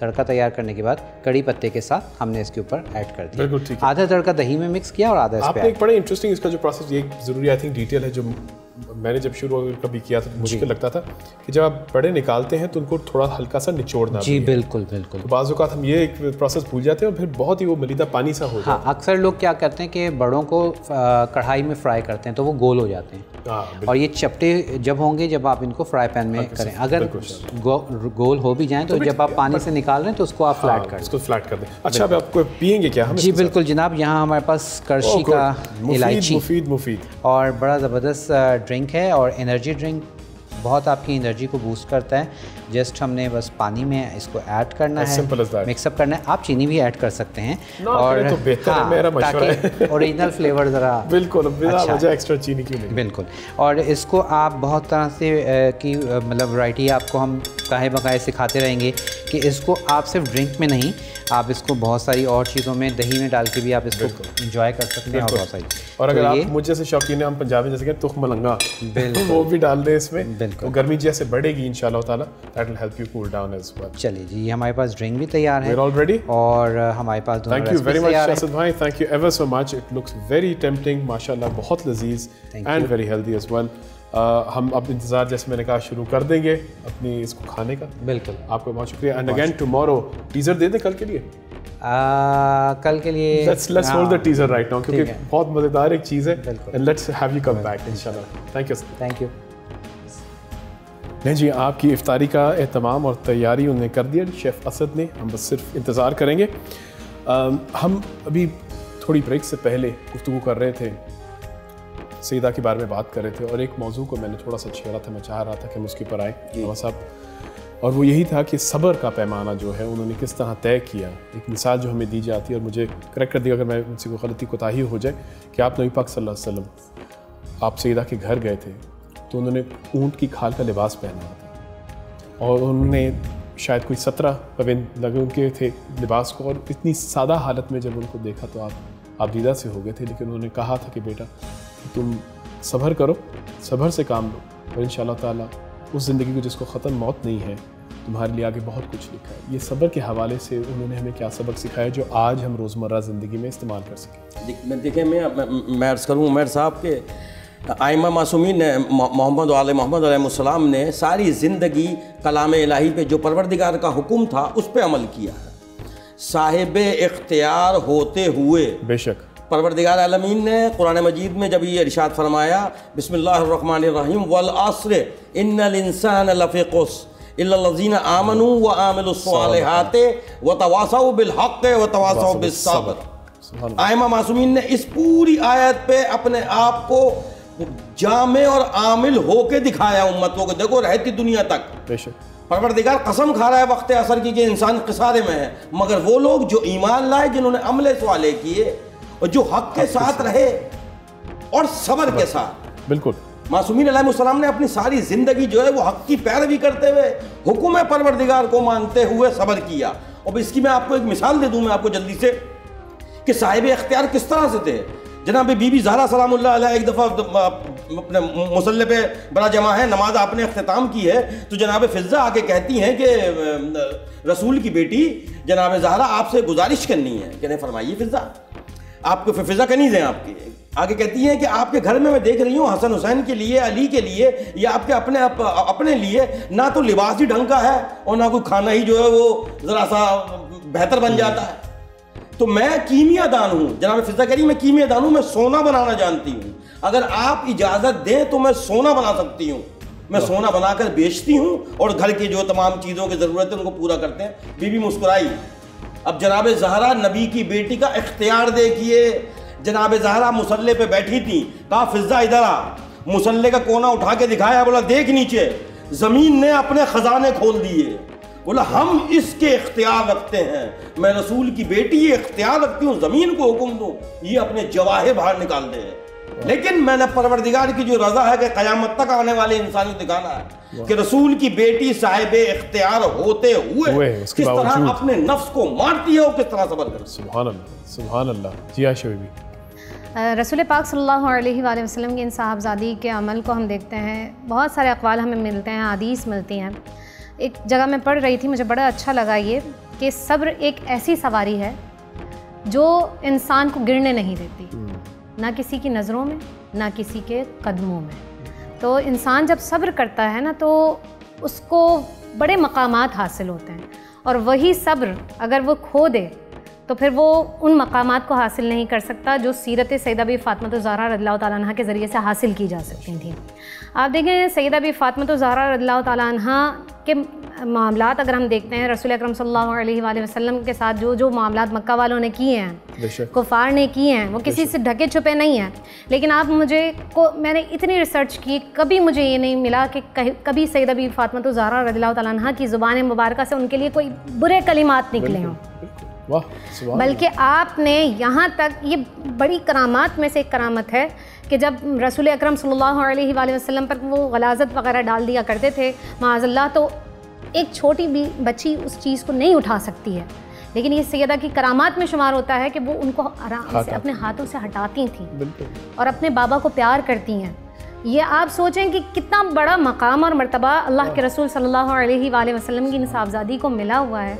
और आप मुझे ये बताइए, जब तमाम उम्मत को ख़बरदार कर दिया गया है इमाम अली मकाम इमाम हुसैन की शहादत से, तो क्या सैयदा बाखबर नहीं होंगी? बाखबर थी, लेकिन उस पर सब्र और उस पर शुक्र, ये बड़ी नेमतों में से एक नेमत है। आजकल ये जानते हुए कि अपनी औलाद और वो आले औलाद और वो सारी कुर्बानी का अंदाज़ा सब कुछ उनको मालूम था कि उनके साथ होने वाला क्या है। आप हम अपने बच्चों को अगर अपनी निगाहों में देखें, जहाँ पर आप देखें सैयदा जब आते हैं बच्चे तो क्या कहती हैं, कुर्रतु आइनी, फ़ुआद यतमर्रा, मेरे दिल के मेवे, मेरे दिल के फल कह रही हैं, कहती हैं मेरी आँखों की ठंडक। आप सोचें कि वो बच्चे कितने हसीन होंगे, कितने जमील होंगे, कितने प्यारे होंगे उनको।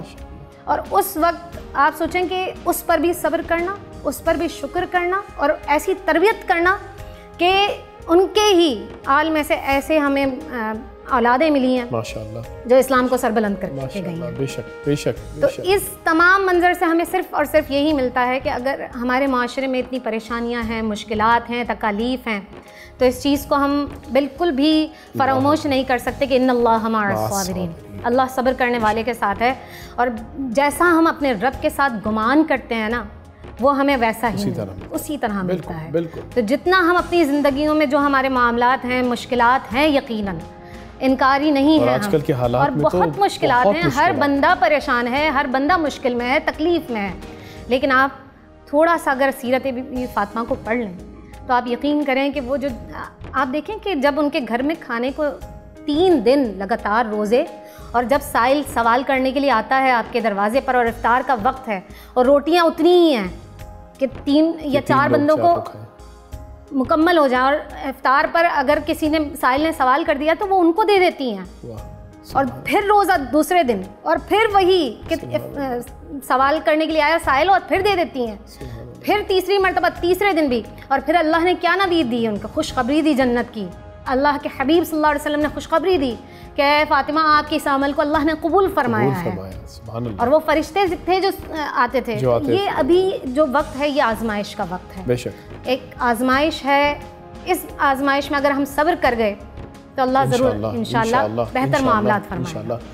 इसी वक्त के लिए मैं फरमाइए इनकी गुफ्तगू को आगे बढ़ाते हुए, ऐसे ही वक्त के लिए परवरदिगार आलमीन ने अपने अंबिया पे, अपने रसूलों पे जो ये कठिन वक्त नाजिल किया, वो इस दौर को आपको हमें दिखाने के लिए कि देखो मेरे मासूम, मेरे अंबिया पे मैंने इस तरह से आजमाइश की है। उन्होंने सब्र के साथ मेरी तस्बीह करते हुए और मेरी इबादत करते हुए खुद को मेरी पनाह में दे दिया। जब बंदा अपने आप को या बंदी अल्लाह की अपने आप को उसकी पनाह में दे देती है, तो जब रब कहता है कि ये मेरे बंदे, हम इनकी हिफाजत करना मेरी जिम्मेदारी है। आपसे कोई परेशानी, कोई मुश्किल आपके पास आएगी जरूर, लेकिन परवरदिगार रहने नहीं देगा, उसको बहुत जल्दी दूर। आमीन, माशाल्लाह, सुभान अल्लाह। क्या बिल्कुल इसी बात पे हम थोड़ी सी ब्रेक लेते हैं, वापस आते हैं और हम आ रहे हैं अगले सेगमेंट पे, और इंशाल्लाह इफ्तार का वक्त भी करीब हुआ जाता है, फिर दुआ भी करते हैं ब्रेक के बाद। रहमतों से भरा रमजान, रमजानुल करीम, क्योंकि अपना है रमज़ान। जी वेलकम बैक।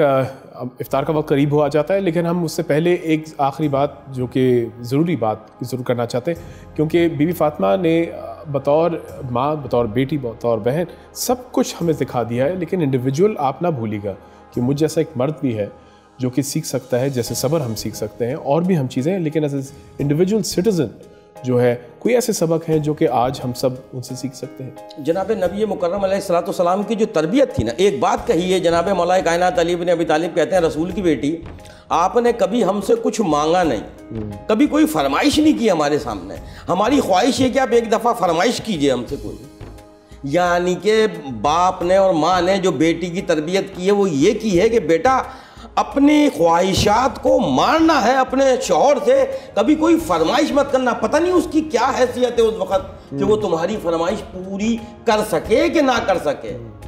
बीबी से ज़्यादा कौन जानता है अपने शौहर को। तो बीबी ये बताना चाह रही है कि देखो मेरा शौहर मालिक है, हर चीज़ का मालिक है, मैं खुद मालिक हूँ, मेरे बाबा मालिक है, लेकिन हमने तुम्हारे सामने रोल मॉडल बन के दिखाया है कि साहिब इख्तियार होते हुए कुछ इस दुनिया से अपनी ख्वाहिशात को पूरा ना करना सब्र की महराज है। ये इससे बड़ा सब्र कोई हो नहीं सकता दुनिया में कि जिसके पास हो और फिर वो उस चीज़ का इनकार करे कि ख्वाहिशात का आपने ख्याल रखना है। जी आयशा बीबी, सैयदा बीबी फातिमा ज़हरा रज़ियल्लाहु ताला अन्हा के अखलाक, आमाल, अफ़ाल, जितनी भी चीज़ें हम देखते हैं उसमें हर बंदे का भला ही नज़र आता है।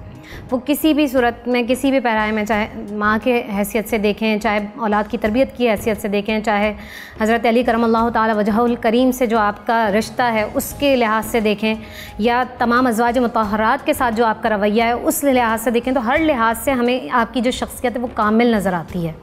हर शख्स जो है वो इनसे कुछ ना कुछ सीख सकता है, लेकिन शर्त यह है कि आपकी सीरत को पढ़ा जाए। बेशक। जब आप सीरत नहीं पढ़ेंगे तो आप कुछ समझ ही नहीं सकते। हमारी इल्तिजा ये है कि उनकी सीरत को ज़रूर पढ़ें और तसल्ली से, आराम से पढ़ें। इसका हुक्म है बिल्कुल कि देखो क़यामत तक आने वाली नस्ल ये याद रखना कि तालीमात मोहम्मद व आले मोहम्मद से वाबस्ता जुड़े रहना। अल्लामा साहब, मैं चाहूँगा कि हम लोग इफ्तार पर जाने से पहले आपसे गुजारिश करूँगा कि दुआ कर दीजिए और दुआ करेगा कि हम भी इनकी सीरत के ऊपर। औज़ु बिल्लाहि मिनश शैतानिर रजीम, बिस्मिल्लाहिर रहमानिर रहीम।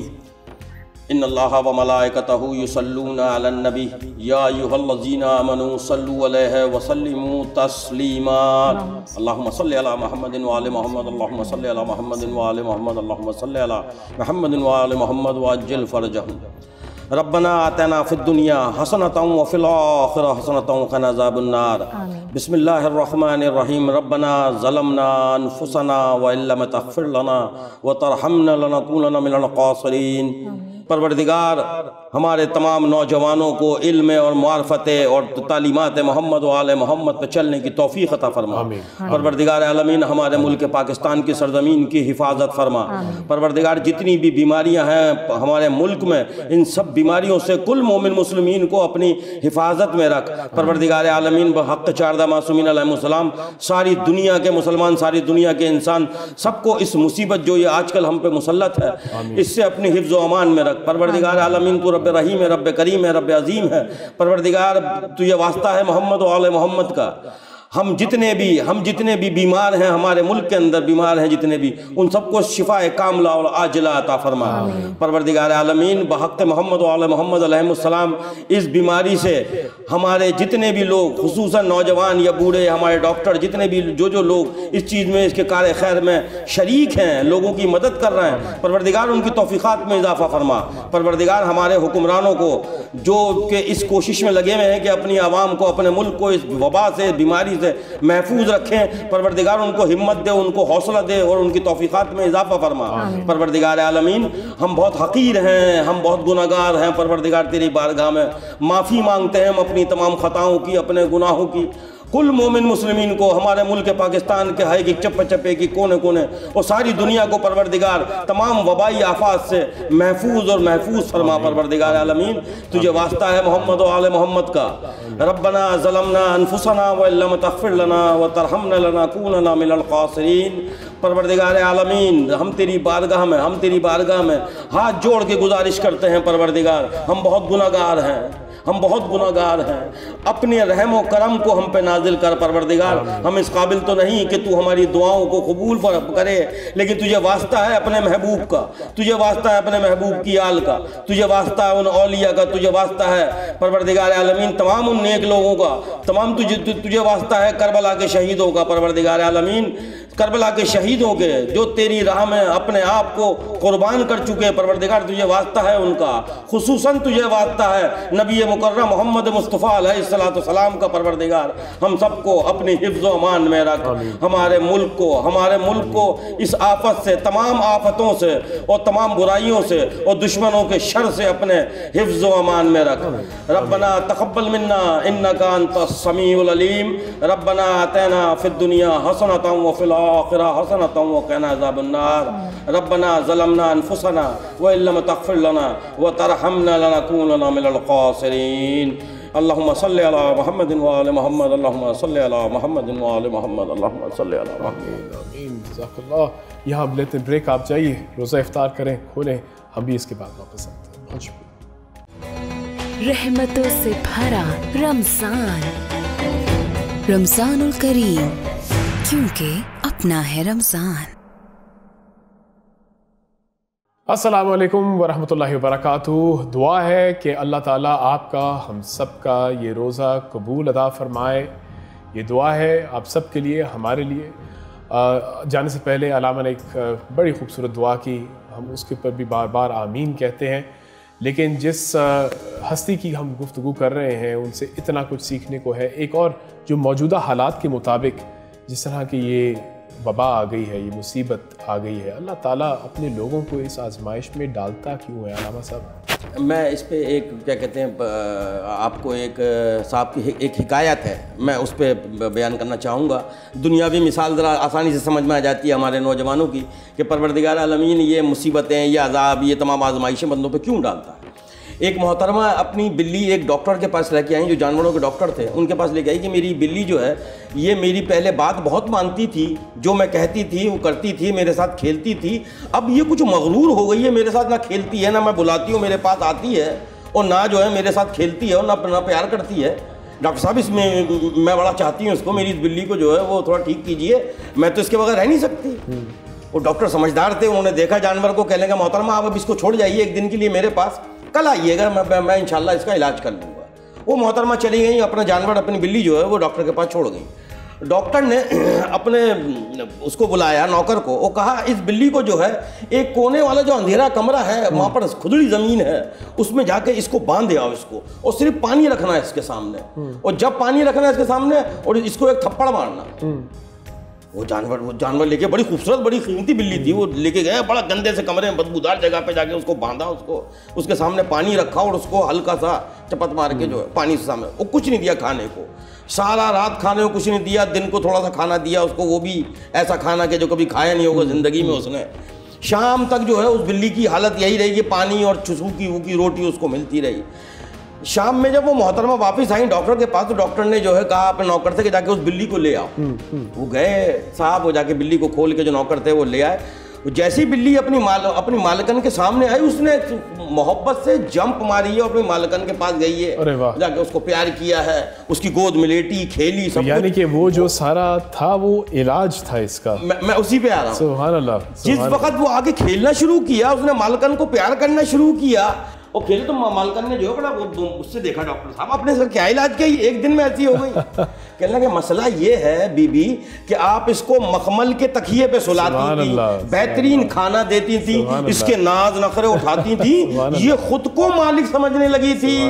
एक दिन जब इसके जूते पड़े तो फिर ये सीधी हो गई। तो यही परवरदिगार दिखाना चाहता है कि मेरे बंदे बनो, खुद अपने आप को मालिक मत समझो। हमारे साथ कॉल पे मौजूद है साहब तस्लीम कादरी साबरी साहब हैं इस कॉल पे मेरे ख्याल से। जी अस्सलाम वालेकुम साबरी साहब। अस्सलाम वालेकुम, मैं बात कर रहा हूँ, कैसे हैं आप? खैरियत से? जी अल्लाह का शुक्र, आप ठीक हैं? खैरियत से? अल्हम्दुलिल्लाह। आपको ये रमज़ान मुबारक हो।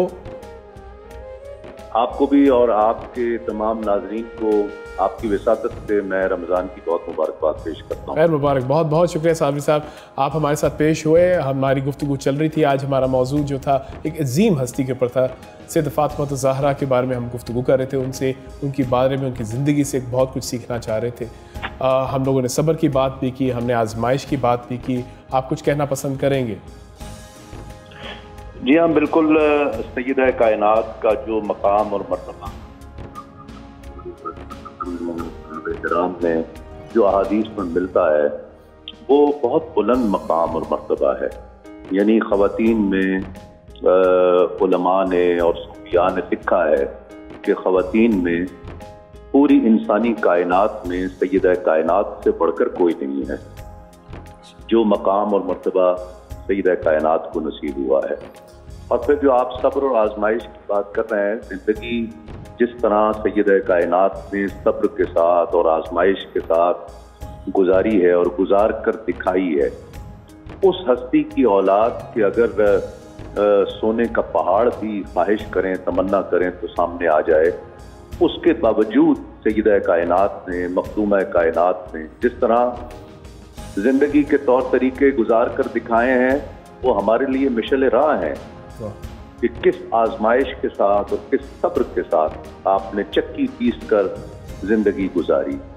बल्कि किताबों में ये वाक़या मिलता है कि सैयदा कायनात एक वक्त ऐसा भी था कि जब घर में कुछ खाने को नहीं था तो मौला कायनात वापस तशरीफ लाए। जब घर तशरीफ लाए तो पूछा कि कुछ खाने को है, तो सैयदा कायनात ने फरमाया कि घर में कुछ खाने को तो नहीं है, लेकिन ये कुछ 6 दिरहम है मेरे पास जो मैंने बचा कर रखे थे कि आप आए तो हसन और हुसैन भी छोटे हैं, उन्होंने भी बहुत देर से कुछ नहीं खाया, आप उनके लिए कुछ लेकर आए। मौला कायनात बाहर 6 दिरहम लेकर बाहर तशरीफ लाए तो बाहर एक साइल गुजर रहा था। ये आज के इस दौर में बहुत अहम और हम सब के लिए मिशल राह मिसाल है कि मौला कायनात बाहर तशरीफ लाए, उस साइल ने सवाल किया, मौला कायनात ने वो 6 के 6 दिरहम उसको दे दिए। अब खाली हाथ हैं, घर वापस लौटे तो हसन हुसैन भी भूखे हैं, सैयदा कायनात ने भी बहुत देर से कुछ नहीं खाया। मौला कायनात थोड़ा सा आगे गए तो एक शख्स मिला जो ऊँटनी लिए जा रहा था। इस शख्स ने अली से खुद कहा कि अली ऊँटनी खरीदोगे? कहा मेरे पास तो पैसे नहीं है, मैं कहाँ से खरीदूंगा। उसने कहा जी उधार खरीद लो। कहा कितने की दोगे? कहा 100 दिरहम की दे दो। मौला कायनात ने 100 दिरहम उधार पर ऊँटनी खरीदी। थोड़ा सा आगे गए तो एक शख्स और मिला। उसने कहा अली ऊँटनी बेचोगे? कहाँ बेचूंगा। तुम कितने की खरीदोगे? कहा मुझे 300 दिरहम की दे दो। 100 दिरहम उधार पर ऊँटनी खरीदी, 300 दिरहम नकद पर बेच दी। घर वापस तशरीफ लाए। अभी सैयदा कायनात को वाकया सुना रहे थे कि दोनों जहानों के वाली ताजदार मदीना सल्लल्लाहु अलैहि वसल्लम तशरीफ ले आए और मुस्कुराए। जब आका अलैहिस्सलाम तशरीफ लाए तो मौला कायनात भी खामोश हो गए, सैयदा भी खामोश हो गई। आका अलैहिस्सलाम ने फरमाया अली ऊँटनी का वाकया तुम बताओगे कि मैं बयान कर दूं? सुभान अल्लाह। अर्ज़ की हुजूर आप बताइए। आका अलैहिस्सलाम ने फरमाया अली बाकी सारी बात छोड़ो, ये बताओ जानते हो कि जिससे तुमने ऊँटनी खरीदी वो कौन था, और जिसको तुमने ऊँटनी बेची वो कौन था? अर्ज़ किया या रसूलल्लाह आप बेहतर जानते हैं। आका अलैहिस्सलाम ने फरमाया जिससे तुमने ऊँटनी खरीदी वो इज़राइल था, और जिसको ऊँटनी बेची वो जिब्राइल था। और सुनो, जिस ऊँटनी का सौदा हुआ वो कोई आम ऊँटनी नहीं थी, वो ऊँटनी वो थी कि जिस पर फातिमा जन्नत में सवारी किया। ये सैयदा कायनात का मकाम है कि जब जन्नत में दाखिल होंगी तो 70,000 हुरों का जुर्मट होगा और ऐलान होगा जन्नत में कि ए अहलियाने जन्नत अपनी निगाहों को नीचा करो, रसूल की शहजादी जन्नत में तशरीफ ला रही हैं। आपने हया का जो दर्स किया है, आपने जो सब्र का दर्स किया है। सैयदा आयशा उम्मुल मोमिनीन हजरत आयशा सिद्दीक़ा रज़ियल्लाहु ताला अन्हा फरमाती हैं कि मैंने नशिस्त व बर्खास्त में, गुफ्तगू में, चलने फिरने में, खाने पीने में, आने जाने में, मैंने आका अलैहिस्सलाम का इतना मुशाबे पूरी जिंदगी में किसी और को नहीं देखा है जितना सैयदा फातिमा को देखा है। यानी आपकी नशिस्त व बर्खास्त भी आका अलैहिस्सलाम का मजहर, आपकी गुफ्तार भी आका अलैहिस्सलाम के जल्बों का मजहर थी। आपका उठना बैठना, आपका बोलना, आपका खाना पीना, ये सब आका अलैहिस्सलाम का मजहर। जिस तरह तशबीह और जो शबाहत सैयदा कायनात की हस्ती में थी, हजरत आयशा सिद्दीक़ा फरमाती हैं मैंने अपनी जिंदगी में और किसी को ऐसा नहीं देखा है। अल्लाह करीम सैयदा कायनात की बारगाह में हम सब की हाजिरी को अपनी बारगाह में कबूल फरमाए, आमीन। और सैयदा कायनात के सदक़े से, मखदूमा कायनात के सदक़े से अल्लाह करीम तमाम उम्मत मुस्लिमा को और तमाम इंसानियत पर अपना फजल फरमाए। और मैं जितने अहबाब यहाँ पर बैठे हुए हैं, मैं उनसे ये भी गुजारिश करूँगा कि ये दुआ फरमाएं। आप नेक लोग बैठे हुए हैं, नेक काम कर रहे हैं, अल्लाह और उसके रसूल का जिक्र कर रहे हैं, पाकों का जिक्र कर रहे हैं। आप दुआ करें कि अल्लाह करीम जल्द इन हालात से हम सबको आफियत अता फरमाए, हिफाजत अता फरमाए।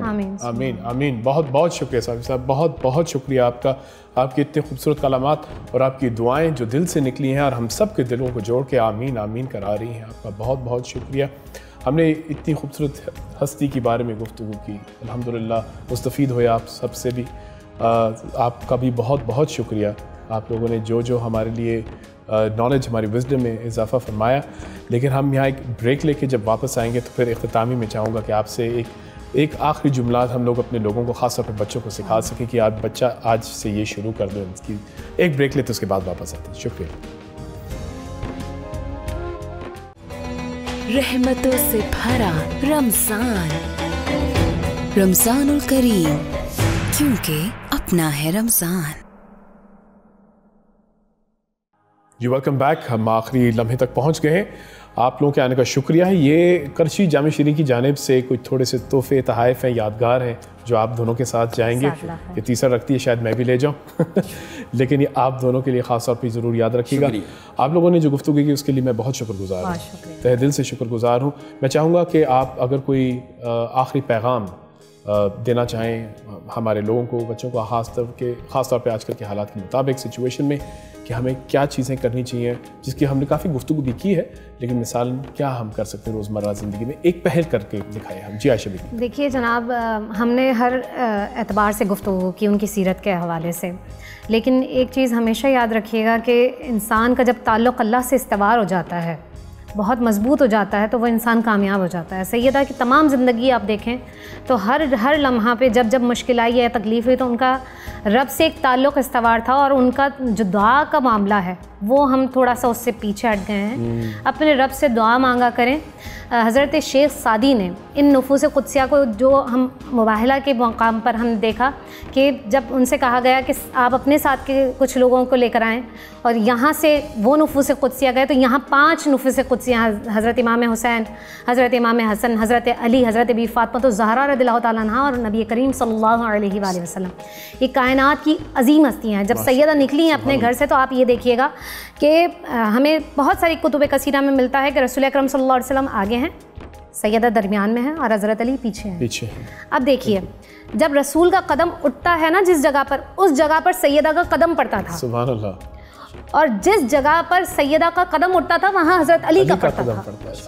तो पता चला कि कायनात के किसी महरोमान रसूल अकरम सल्लल्लाहु अलैहि वसल्लम की जो प्यारे साहबजादी हैं, उनके कदमों के निशान भी नहीं देखे। सुभान अल्लाह, सुभान अल्लाह। तो ये जो इन्हीं नुफूस क़ुद्सिया को अल्लाह ने बड़ा मकाम अता फरमाया, और शेख सादी ने पुकारा यहाँ पर, इलाही बहक़ बनी फ़ातिमा, हज़रत बी फ़ातिमा तो ज़हरा रज़ियल्लाहु तआला अन्हा के को वसीला बनाकर दुआ की है।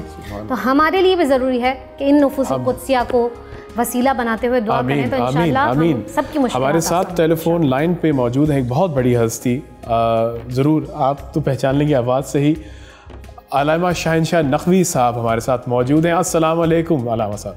जी अस्सलाम वालेकुम व रहमतुल्लाह। बहुत बहुत शुक्रिया आपका, बहुत बहुत शुक्रिया, आपने हमें ये इज़्ज़त बख्शी, आपने फ़ोन किया। मैं अपनी गुफ्तगू बिल्कुल मुख्तसर करूँगा, चाहूँगा कि आप भी इस अजीम हस्ती और इस मौके के हिसाब से कुछ भी आप कहना चाहेंगे, सो बिस्मिल्लाह।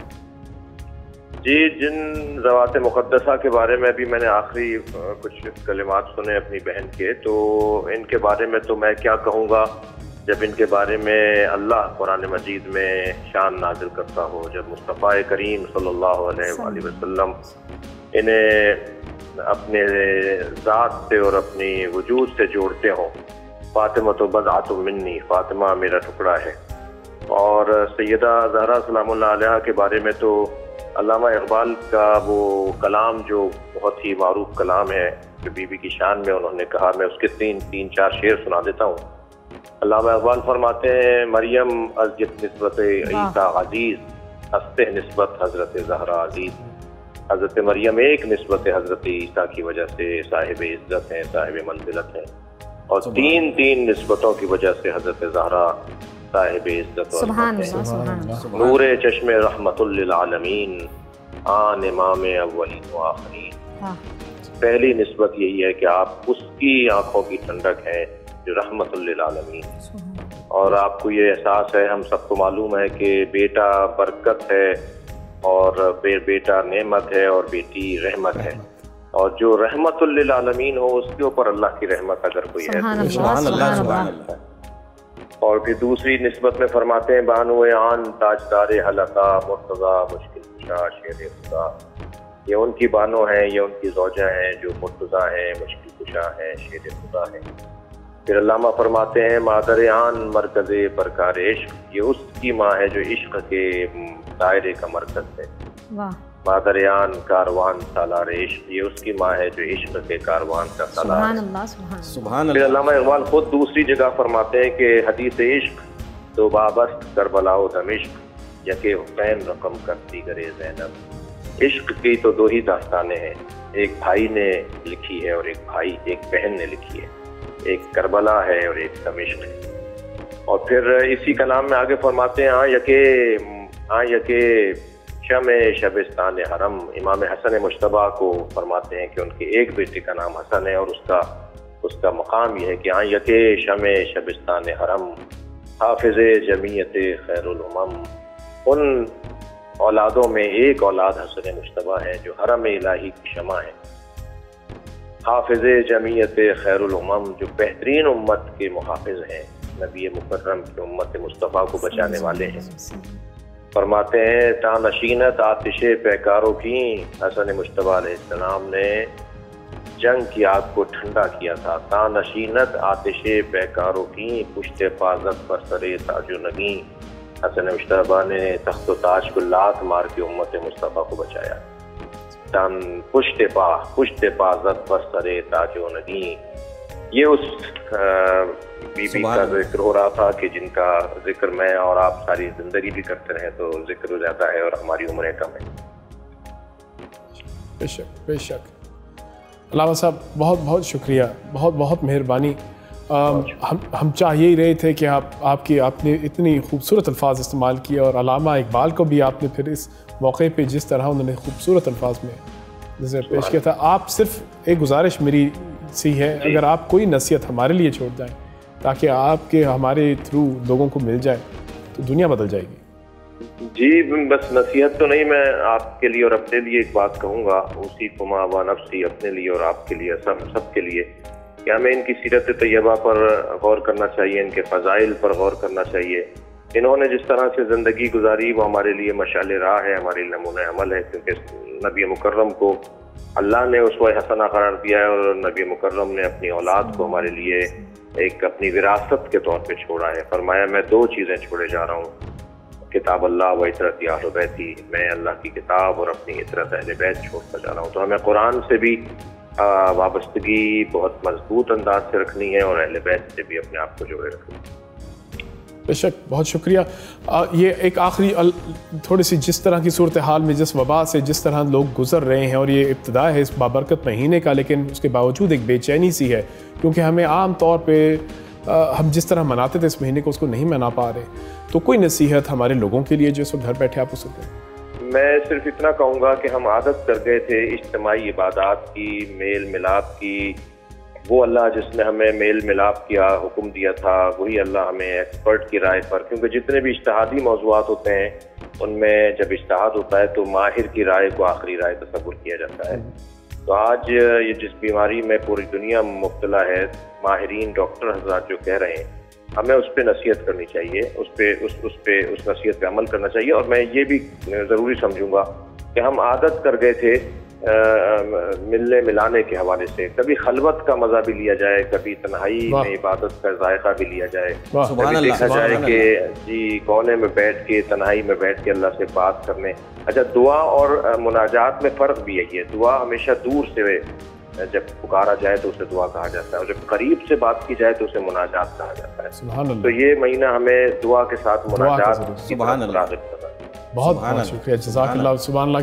ये आपने क्या खूब बात कही, और आपकी गुजारिश यही कि हम लोग भी नसीहत लोगों से ये करें। अल्लामा साहब को आप भी कोई अगर कोई मुख्तसर। मैं इतना अर्ज़ करना चाहूँगा जनाब, अपने नौजवानों से खुसूसन आइमा मासूमीन अलैहिमुस्सलाम की तमाम अहादीस की रोशनी में, कि बेहतरीन दुनियावी जो भी उलूम हैं जो पसंद करते हो वो हासिल करो। नहीं रोका गया तुमको दुनियावी बेहतरीन उलूम, चाहे वो साइंस के हों, टेक्नोलॉजी के हों, किसी भी चीज़ दुनियावी उलूम है वो आप ही के लिए हैं। हासिल करे हमारा आज का नौजवान, और बेहतरीन से बेहतरीन हासिल करे। मौला कायनात अली इब्न अबी तालिब अलैहिस्सलाम फरमाते हैं कि इल्म मोमिन की गुमशुदा मीरास है। अगर वो काफिर के पास, मुशरिक के पास से भी मिले तो उसको ले लो, तुम्हारी मीरास है। तो मैं आखिरी बात अपने नौजवानों से ये कहूँ कि जो सर परवरदिगार की बारगाह में झुकता है, मेरा रब उसको वो किसी इंसान के सामने झुकने नहीं देता। बेशक बेशक। अपनी सिजदों की हिफाजत कर लो, दुनियावी तालीम हासिल करो दीनी तालीम के साथ, दीनी तालीम हासिल करो दुनियावी तालीम के साथ। दीन दुनिया अलग नहीं है, इनको अलग ना करो। अपने रब को, आइमा मोहम्मद और आले मोहम्मद को राजी रखो, दुनिया में भी सुरखरू रहोगे और आखिरत में भी। आमीन आमीन इंशाअल्लाह। बहुत बहुत शुक्रिया आप दोनों का एक दफ़ा फिर, बहुत बहुत मेहरबानी। ख़वातीन हज़रात, ये हमारे तीसरे दिन, तीसरा रमज़ान इख्तिताम पे पहुंच रहा है। आपका बहुत शुक्रिया, आपने हमें ज्वाइन किया, हम बहुत खुश हैं। बहुत हमें एक तसल्ली ये है कि आज जिस तरह की मौजू हमने जिस हस्ती की बात की, वो क्या हस्ती थी, जितना हम उनसे सीख सकें कम है। जैसे मैंने कहा, एक वाक़या याद आता है कि आपकी हस्ती, आप ऐसी हस्ती हैं कि आपके पास आपको बुलाया गया नबी पाक सल्लल्लाहु अलैहि वसल्लम ने जब विसाल करने लगे थे उससे पहले। कहा जाता है कि आपने उनके कान करीब बुलाया, गोश गुजार कुछ की, तो आप रो पड़ी कि उन्होंने फिर बुलाया और फिर आपके कान में उन्होंने कुछ कहा तो आप हंस पड़ी। आपकी विसाल के बाद बीबी आयशा ने आपसे पूछा कि क्या कहा था कि जब तुम पहले रो पड़ी और बाद में हंस पड़ी। तो कहती हैं कि जब उन्होंने मेरे पहली दफ़ा कान में कहा कि बस इसी हाल में अब मुझे वापस जाना है, मेरा वक्त आ गया है, तो मैं रो पड़ी। और फिर जब दूसरी दफ़ा उन्होंने बुलाया, उन्होंने कहा कि मुझे पता है मेरे ख़ानदान में सबसे पहले तुम ही मुझे मिलोगी, तो मैं हंस पड़ी। हमारी ख्वाहिश है, हमारी दुआ है कि हम भी जब ज़िंदगी जिएँ इस दुनिया में तो ऐसे लोगों की तरह जिएँ, और जब जाएँ उस दुनिया में तो ऐसे ही लोगों की तरह जाएँ और उन्हीं लोगों के पास जाएँ। आमीन सुम आमीन। बहुत शुक्रिया, कल इंशाल्लाह फिर मुलाकात।